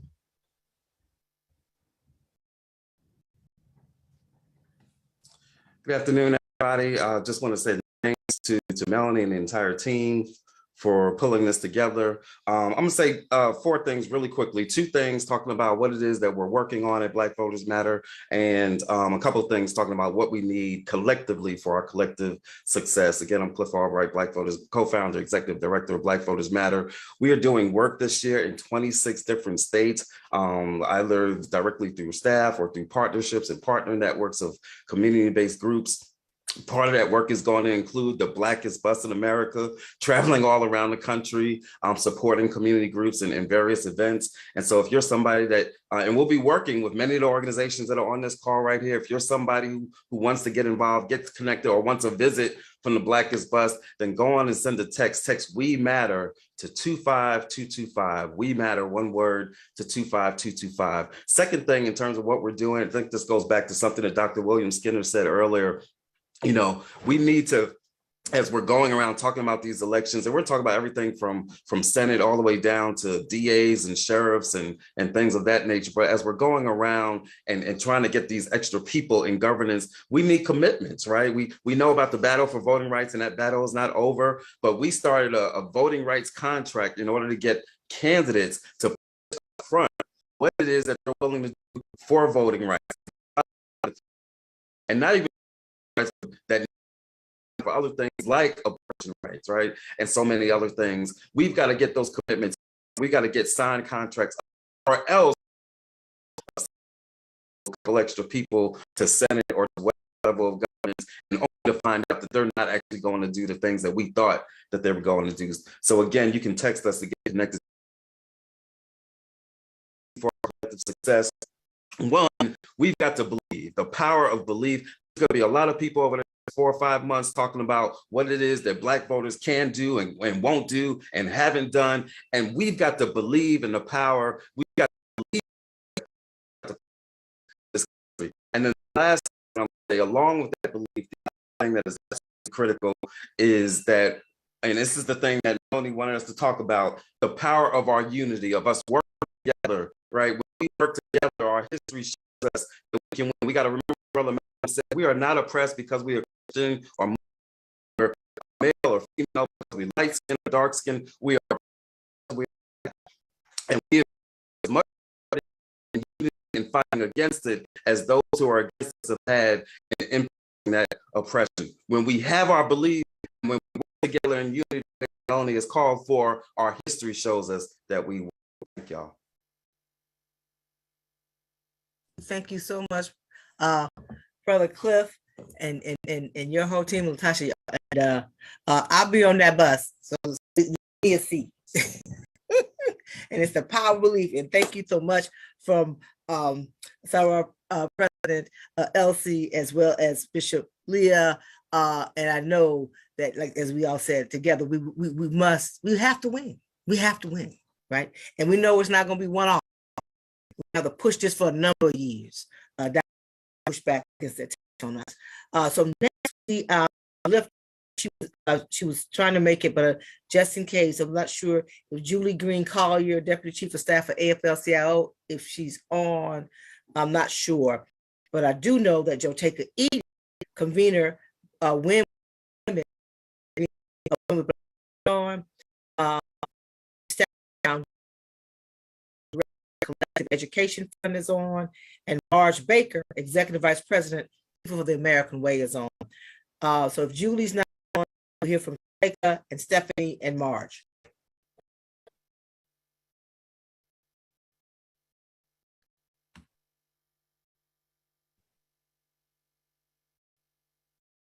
Is Joteka on or Stephanie still? I am here. Okay. Friend, sister, soror, it is such an honor and indeed a pleasure to be in coalition with so many allies in this movement and so many sisters. I really want to just bring greetings and coalition and sisterhood on behalf of Win with Black Women. Win with Black Women is a network of leaders who come together in our personal capacity. We have come together since August of 2020. We came together because we saw what we knew, what continues to be sexism that the narrative. And what we came together to say and what we will continue to say is not our watch. America, and we are together. And America wins with us. It has already been said by so many of my sisters that when Black women polls, we don't just take our communities with us. We take our families with us. We take our organizations with us. We take our sororities with us. We take everyone with us to the polls. And for so many years, we Black women, we have taken democracy over the line with us. And we are so committed. The women that win with Black women in coalition with all of our sisters, we are committed to doing everything that we know we must do to take democracy over the line again in November of 2022. As our brother Cliff just said, it was so important. It is important for us to understand our power. Everything that is happening around us is about power. The attack on voting rights is about power. The attack on our reproductive rights is power. The attacks that we see over and over and over again in this country is about power. And it's important for us to understand our own power. It is important for us to understand that there is a power in our collective ability to come together, that there is power in our ability to choose, in our ability to just be in community and in coalition. And we have to take that power and harness that power and take it to the polls in November of 2022 and ensure that we are elected into office people who will stand for us on the issues that we know are vitally important, such as voting rights, our reproductive rights, and ensuring that we can live and walk and thrive in this country with the dignity that we all deserve. So we stand in coalition with this great campaign. We are standing and ready to do what it takes to make sure that we once again do it again. Thank you so much. Thank you so much, Sister Joteka. I'm not sure if Stephanie's on. I think she had to step away. Oh, she is on. Okay. All right, Stephanie, thank you. And then following her would be Marge Baker. Thank you so much, Sora Melanie. I can't thank you enough for the leadership you continue to provide to all of us. You are the great convener, and it is a privilege to stand with you. Hello, good afternoon, everyone. Stephanie Brown James, co-founder of the Collective Education Fund, and along with our sister organization, Collective Future, a 501c4 organization, in 2020, we were able to execute one of the largest Black voter engagement programs in the country by registering over 189,000 voters, providing over 100,000 free rides to the polls, 75,000 of those rides in Georgia alone during the runoff elections, and spending over $6.5 million on radio just to target underreached Black communities. I say this all to say that none of that would have been possible without on-the-ground partners, without unity, without coalition, without collaboration. So it is truly exciting for us to be a part of Unity 2020, but also we could not have done this work and all the work that we've talked about if it were not for resources. So my word today to all of us is 1, let's be hopeful, as my brother Cliff said.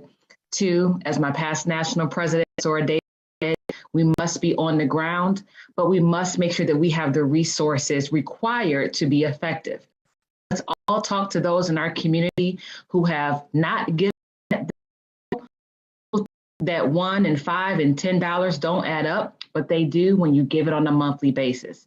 All of us need resources to do work. So let's make sure that we are in our communities, asking them to not volunteer, but also to give some change to make sure we can make change in our communities.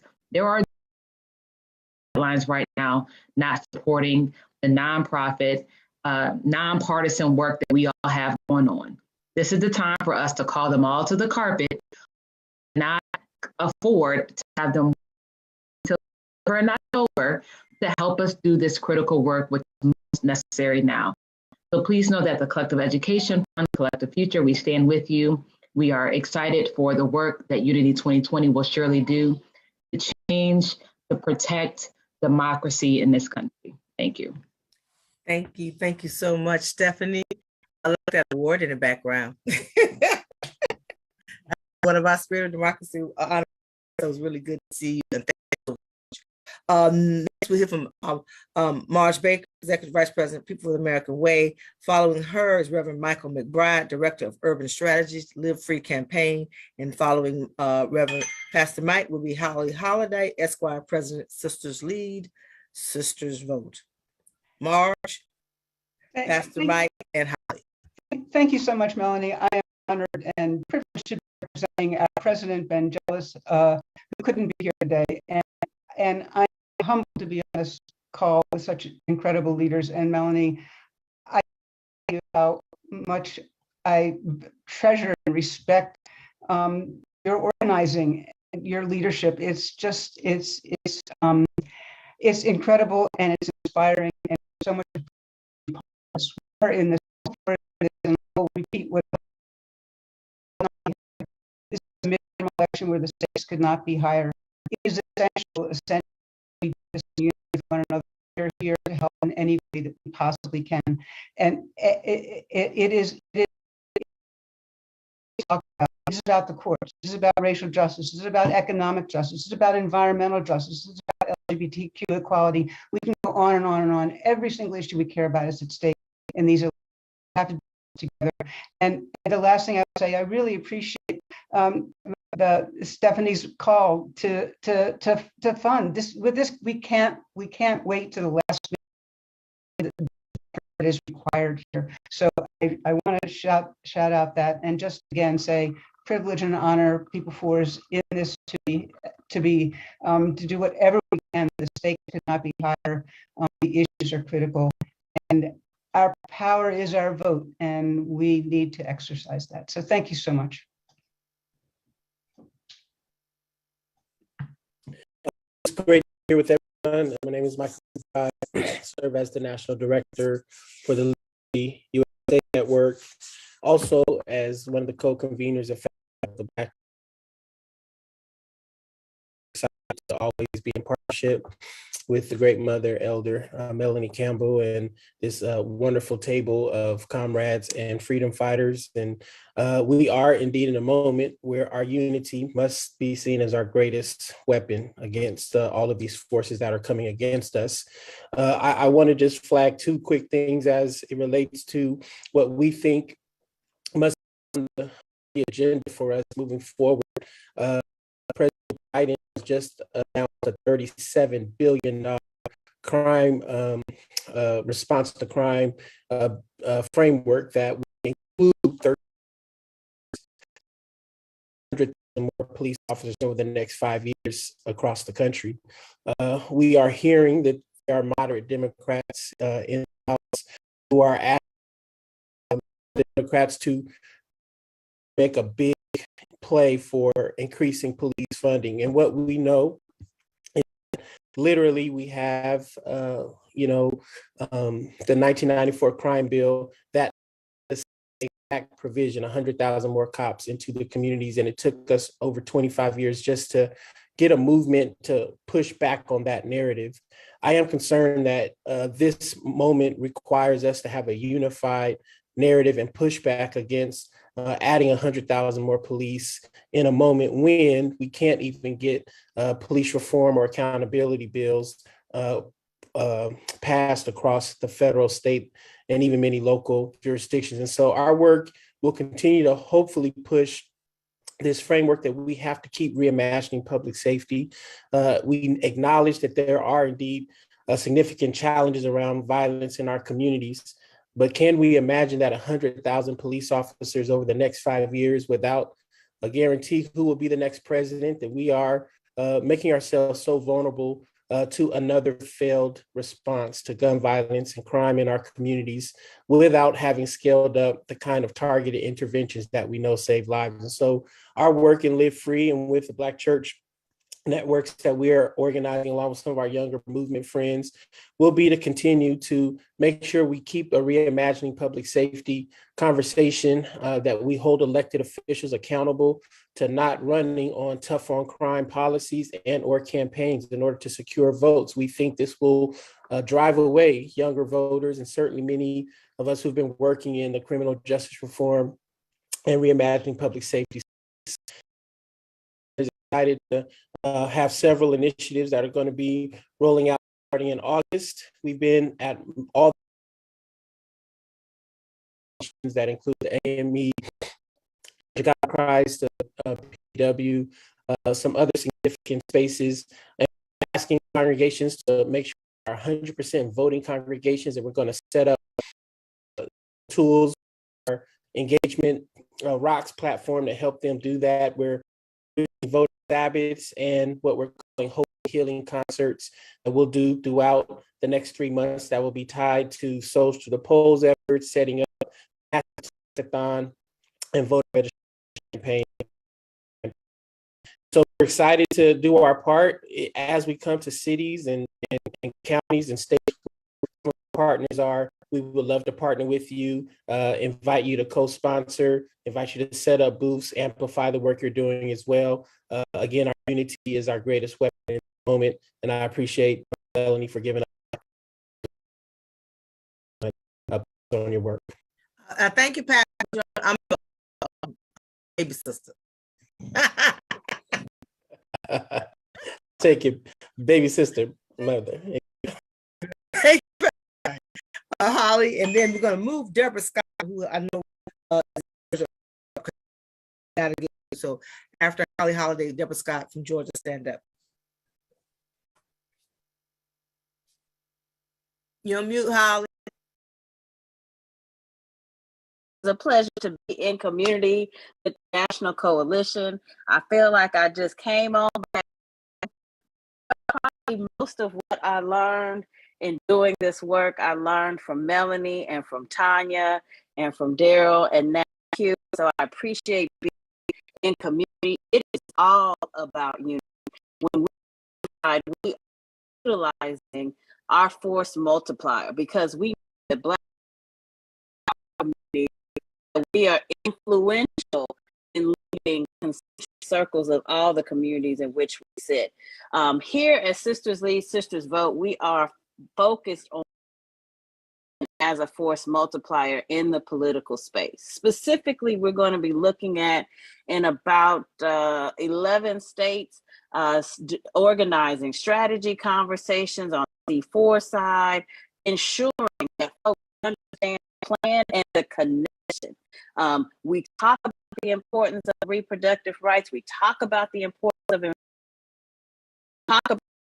of civil rights and voting rights, but we need to make sure that voters understand and what happens during the elections. Sisters Vote charge. We're also going to be running an extensive digital outreach to make sure that folks can absorb the information.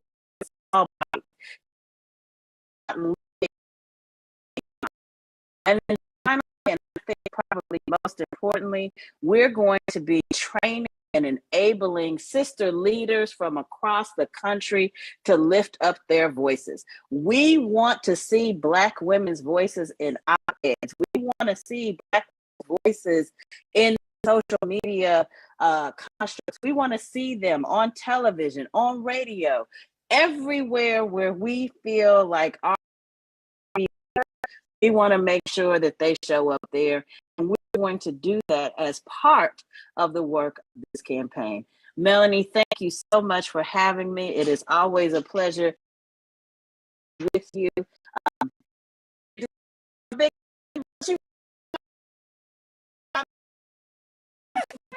Thank you, as Holly. well as chair of our board. Yes, that's my fifth job, right?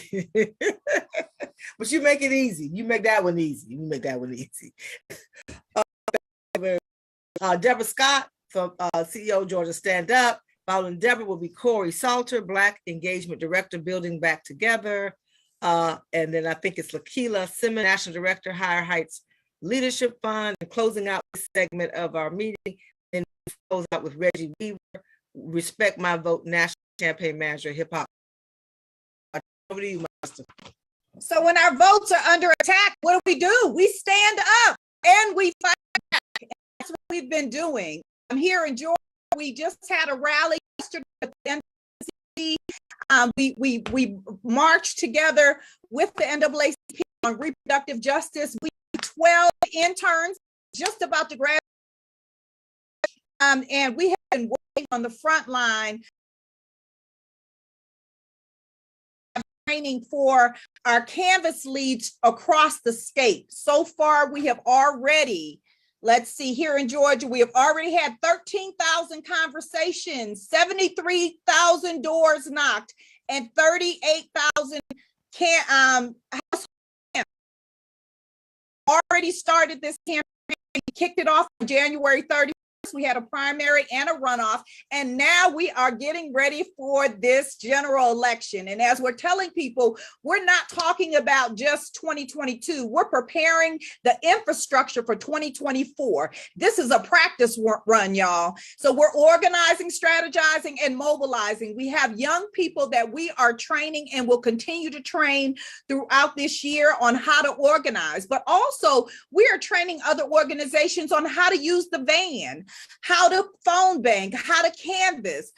So if you're in need of training on the ground, we have a 10,000 square foot office called the Movement Center, and we are training movement leaders now. We stand in coalition, of course, with the National Coalition of Civic Participation and the Black Women's Roundtable. We will be there on Wednesday on the front line at the Supreme Court with you, Mel, and we'll continue to do our work here in the South. So when we fight back, we win. So that's what our C4 is. When we vote, we win. We vote, we win. And that's the message. We're going to translate these issues to our community, but we're really doing a lot of popular education and getting people to understand what it takes to vote, how to vote, why to vote, where you can go get a free ID. What do you do? So when we fight back in terms of voter suppression, you got to get educated.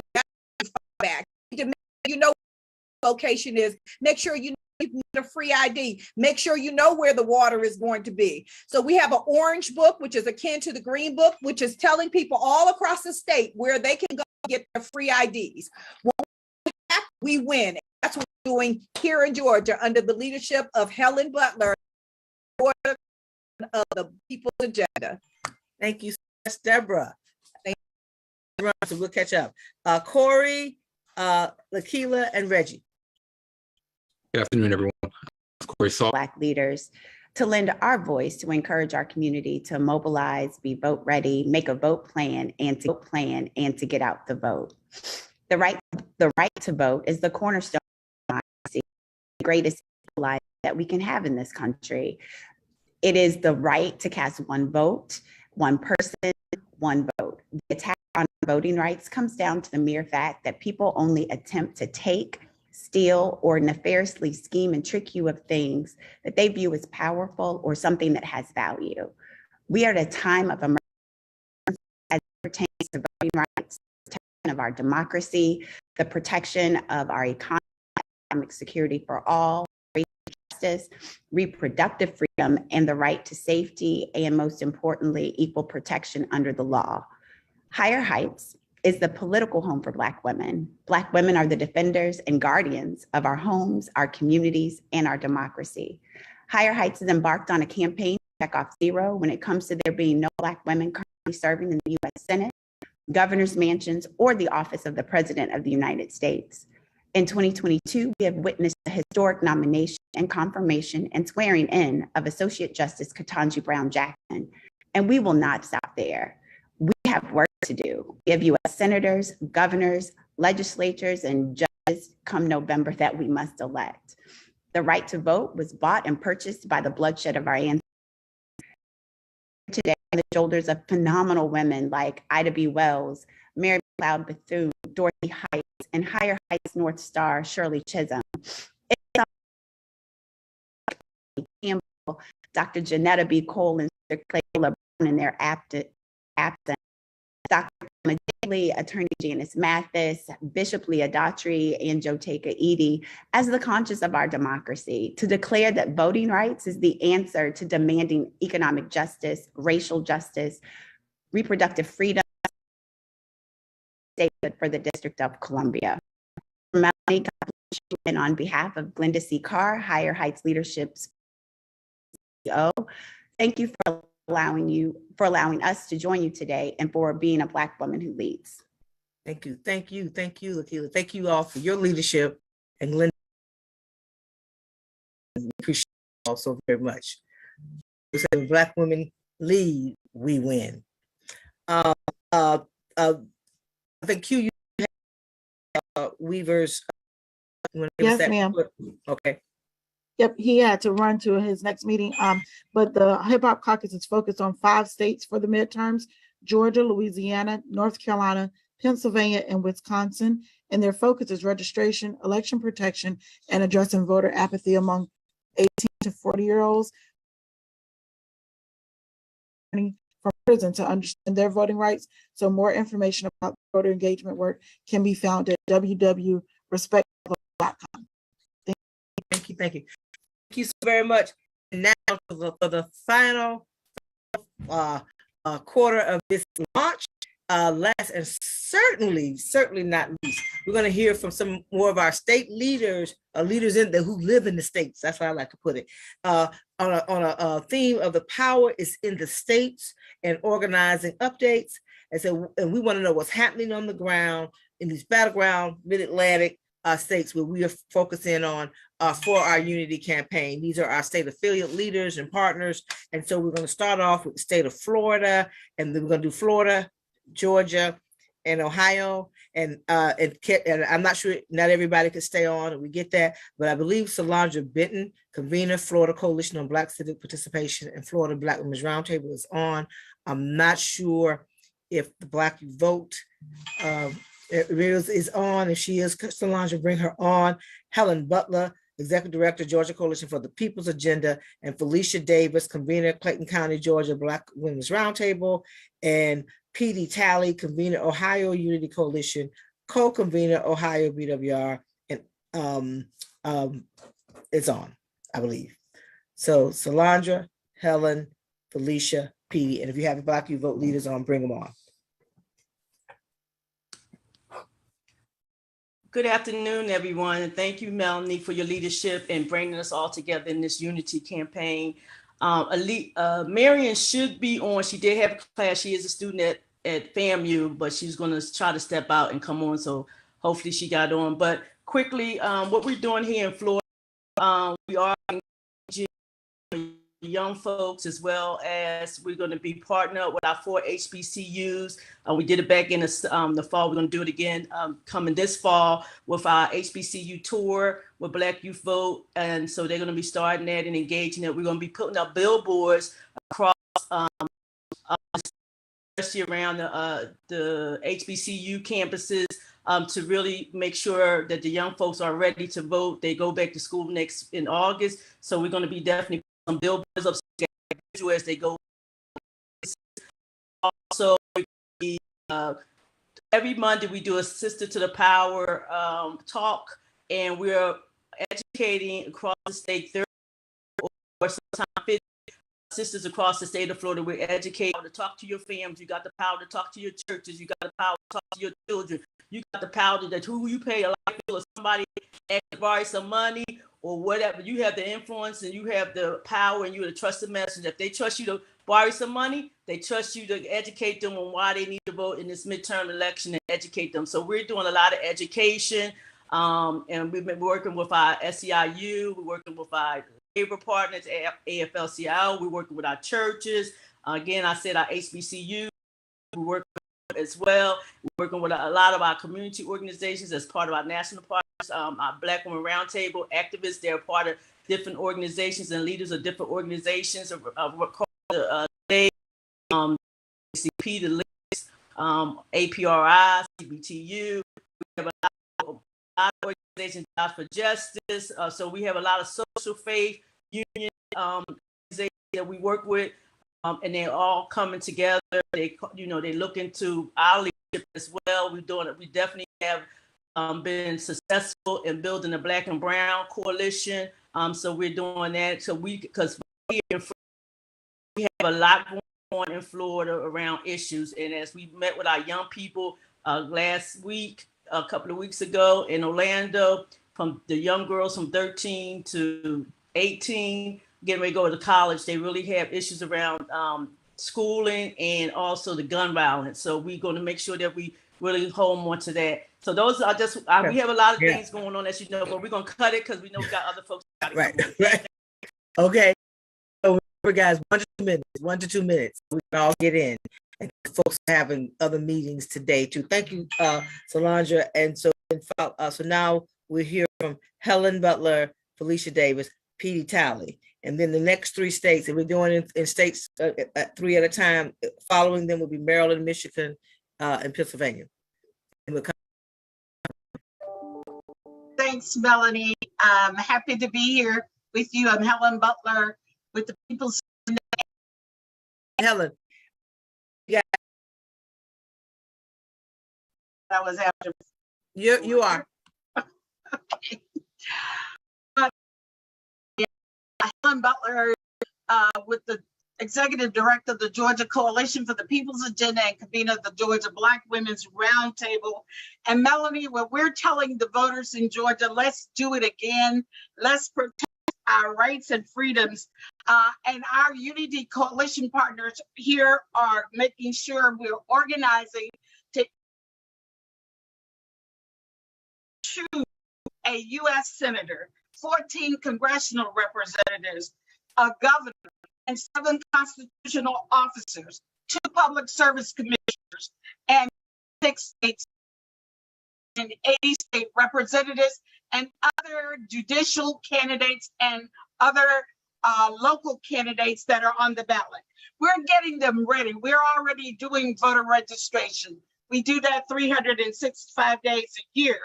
We're, as Solandra said, focusing on educating voters to be vote ready. So what we're doing is we're doing a Your Voice, Your Vote tour that starts on August the 4th in Athens, Georgia, at one of our offices in Athens, Georgia. So we're getting people not only registered to vote, but we're educating them. We're already providing our materials, know your candidates cards. We have our election calendars that we're passing out. We have a green book for voting that tells them A to Z what they need to do to be able to vote. We're working with the Jewish and Black Coalition to do a vote from the comfort of your pew with their faith-based organizations. We're getting ready. We want to see the largest turnout in Georgia, just as we did in 2020 and 2021. So all of us are organizing to do that. We're establishing our jail voter registration offices across the state of Georgia and our 7 offices. So we're excited and we are going to get it done again. So let's do it again. Let's be vote ready and thank you, Helen. Okay. So here at Helen Butler and Deborah moving on, with all cylinders fired, and we are directing people in to both places. Deborah Scott, phone banking and other, and then Helen Butler putting people on the ground for October 1st, which will be a major voter registration be starting a GOP rally. And so we are geared up to support. There's so much going on. We're going to support, and we know that the difference that was made in 2020 was strength on the ground. We are doubling back with all the people that we employed in 2020 to get some volunteer activity now, and the response has been very positive. So, more to follow, and I will reserve that time. Thank you. Good afternoon, everybody. Hi, my name is Petey Talley, and I'm the convener of the Ohio Coalition on Black Civic Participation, or Ohio Unity, and the co-convener of the Ohio Black Round.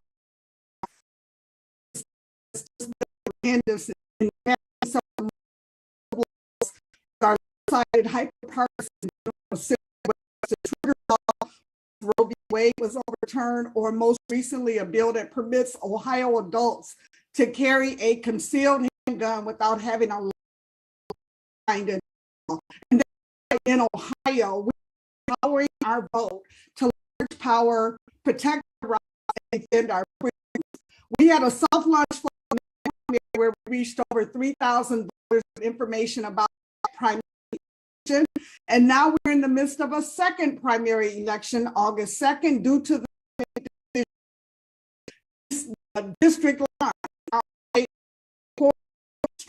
State legislature has 4 times laid the groundwork and the blueprint for us. We also want to thank groups like Black Voters Matter, Face United, and others who have state and are providing some of the much needed resources. Thank you so much. Thank you so much, I'm not sure if Maryland, and thank you, Florida, and leading our unity coalition on the ground, and so and working in collaboration and partnership. It is about all of us coming together in various ways. Thank you so much. I'm not sure if Maryland was. I know Reverend Tony had to jump out of Lawana or in this. And then Michigan, Tamika Ramsey, convener, Michigan Coalition on Black Civic Participation, and the Michigan Black Women's Roundtable, and Stephanie Williams, Kalamazoo, Michigan Black Women's Roundtable, and following her will be Virginia, and Dr. Judith C. Moore, convener, Pittsburgh Mon Valley Black Women's Roundtable, and Tiffany Dominique, if she's still on, who's co-convenes our Philadelphia Unity Coalition and our Philadelphia Black Women's Roundtable. So Maryland, Michigan, Pennsylvania. And then we have about 4 more states after that, and we're done. So thank you all who were able to stay on. Maryland. Tamika, you want to go right ahead and we'll come back to Maryland? Yes, I can. Hi, my name is Tamika Ramsey, and I am the chair of the Michigan Coalition on Black Civic Participation and Black Women's Roundtable, Metro Detroit. So we have a heated governor's race in Michigan, and so we are focusing very heavily on our GOTV and have started calling people, and will call Black people across the state for the next 7 days. We are also a part of the Reproductive Justice Ballot Initiative here in Michigan to change our constitution. There is a 1931 law that our governor filed suit with our state Supreme Court. And so that law has not gone into effect. And hopefully it will not go into effect until we change our ballot initiative. We had to get over 700,000 signatures because it is a very contested ballot initiative. We will also, our primary is August the 2nd. And so we will continue to do a GOTV push.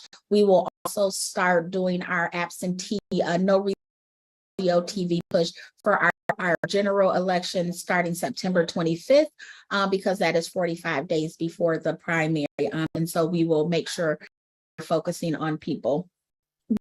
Reproductive justice, we have anti-voter suppression bills in the Capitol that we are also doing education and outreach for. What we focus on very early on the impact of our reproductive justice bill in the state of Michigan. It is not just about abortion, maternal health as well, and any other reproductive justice issues. Thank you. Thank you, Tamika. Is Stephanie still on? May have had to drop off. Thank you, Tamika, and we'll be seeing you soon. Thank you so much. Next, Reverend Dr. Judith Moore from Pittsburgh, and if Tiffany from Philly is on,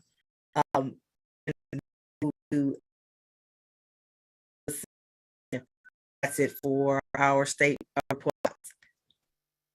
Right. Good afternoon. Thank you so much for allowing me to be here. Pittsburgh news flash.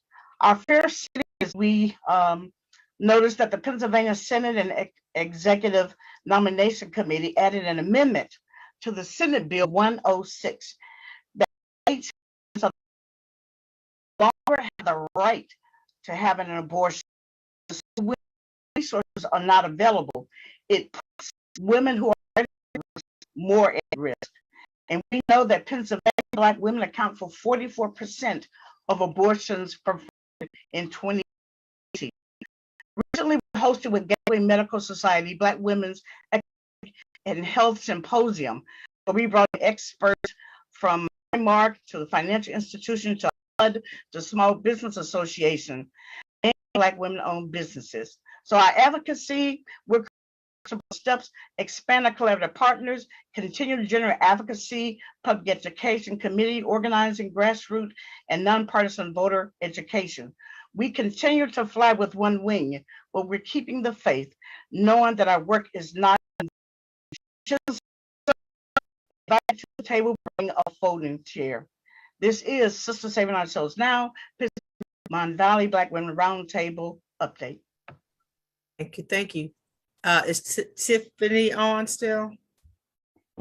I am. Can you hear me? Yes. Thank you, Tiffany. Tiffany from Philadelphia. So I'm Tiffany from Philadelphia, and we are really just trying to do a robust education and voter registration during this election cycle, as well as election protection. And also really making sure that we let people know about accountability, because we want folks in office, and then we want to make sure that they do what they said they were going to do. And lastly, I think it's important to note that this is a powerful coalition. So we always want to know that we can come back and get questions, get revitalized when we're down, get that information and inspired by others who are doing this work. And so those are the top things that we're going to be doing in Philadelphia to get out the vote. Thank you. Thank you so much. And last and certainly not least, we have our Southern state leaders on. A couple of them are in battleground, so that's what they were. They spoke in that segment. Is Alabama.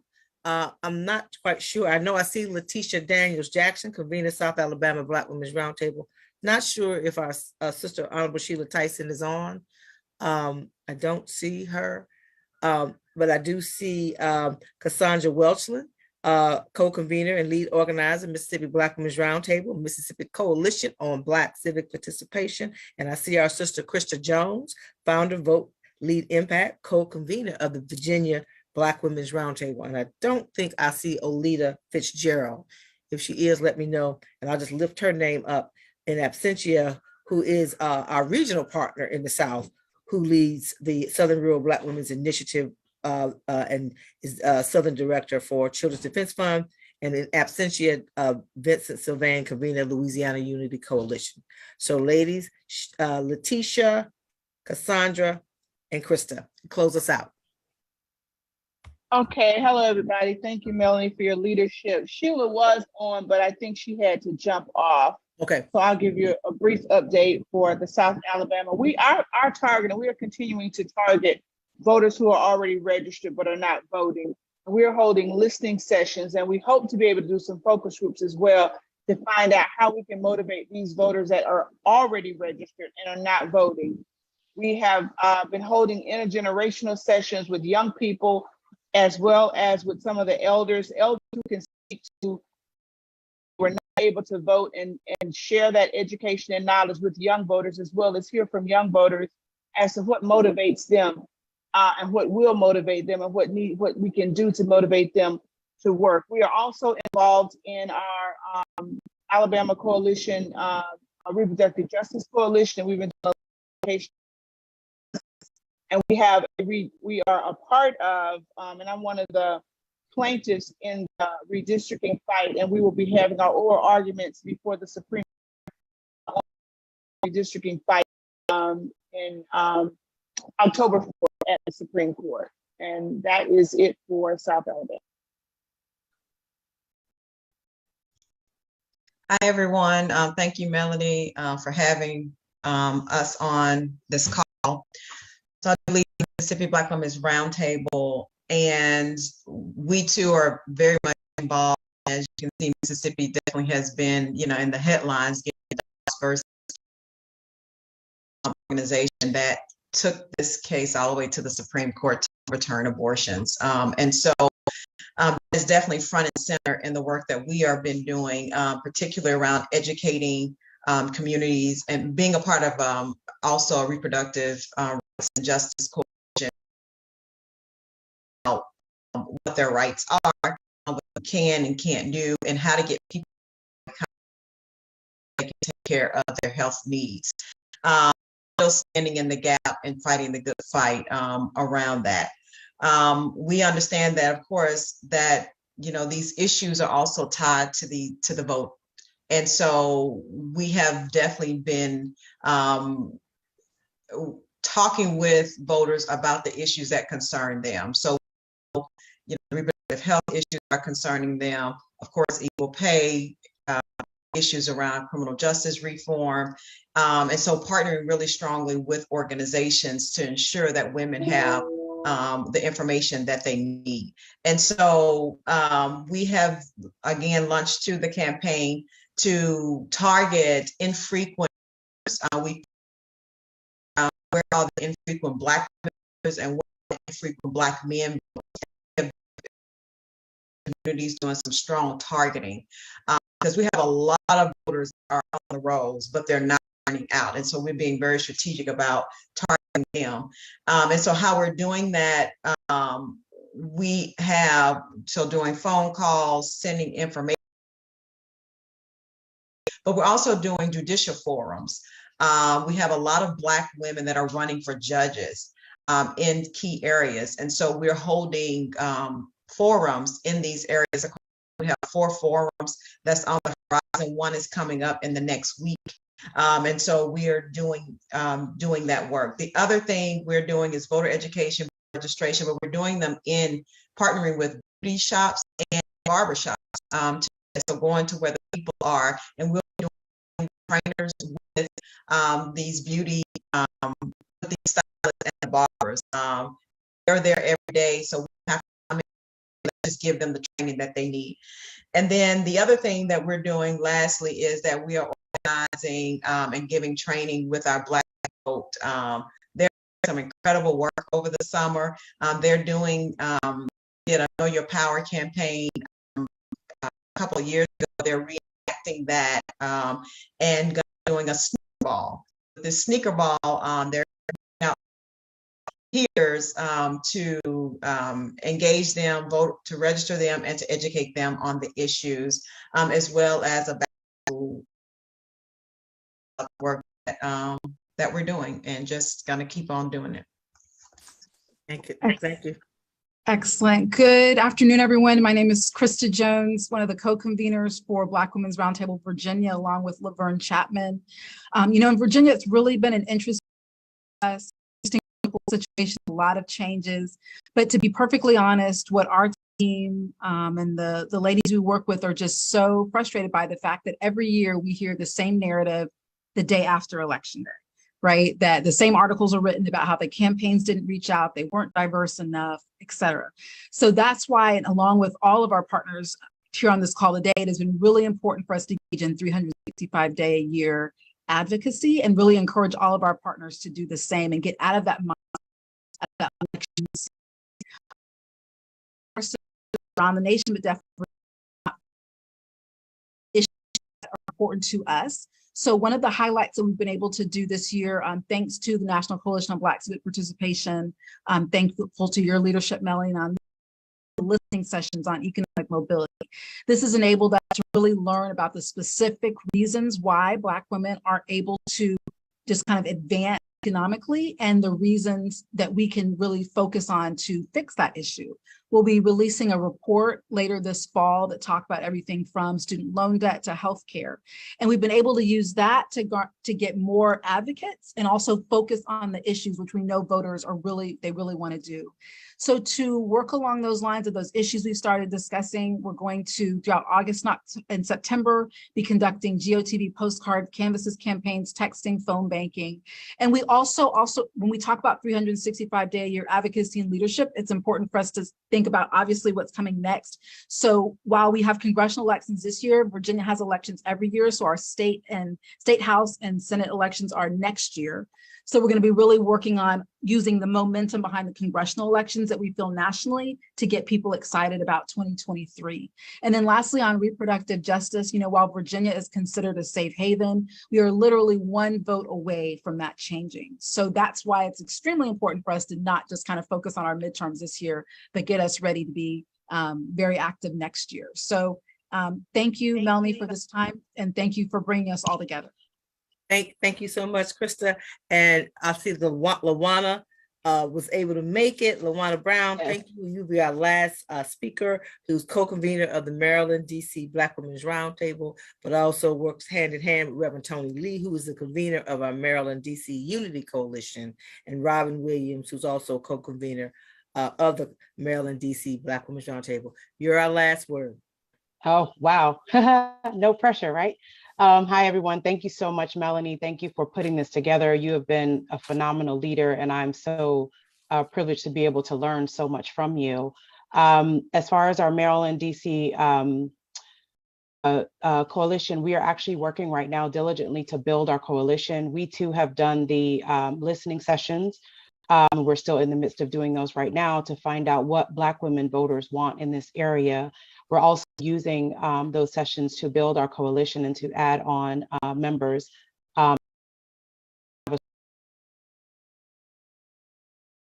Activities that I've been hearing our other state affiliates talk about, I'm excited about building and being able to do that. We just had our midterm elections here in Maryland, so we're still waiting on those, the final vote, but we definitely want to get with the candidates, because we're going to be going to the primaries. We want to get to generals, rather. We want to get with them to ensure that our voices are heard and make sure that the concerns of their constituents are met, and that they have, what questions are what is needed and what we need them to do. And then, of course, we did what we could to push voters out for the midterms to get them interested. We were finding that a lot of people were not interested, the candidates in voting. So we've been diligently trying to get people to understand that their vote does matter, and that without them getting involved in part of the election process, not just the generals that happen, so we need having our voices heard. And again, we're working on building a strong coalition here in the Maryland, DC area. We more. Thank you, Luana. We're gonna come. Thank you, everyone.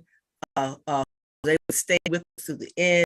I do want to recognize, and we'll make sure our sister Sherelle Carper, who's president of the National Association of Negro Business and Professional Women's Clubs. We will be back in touch with you to pull you in to this work. So thank you all so very much for giving of your day.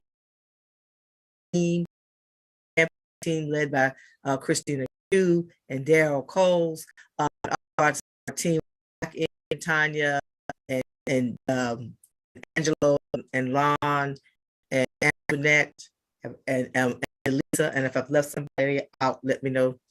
Shoot. Work and the work has already begun. We're going to push ourselves to look to hear more from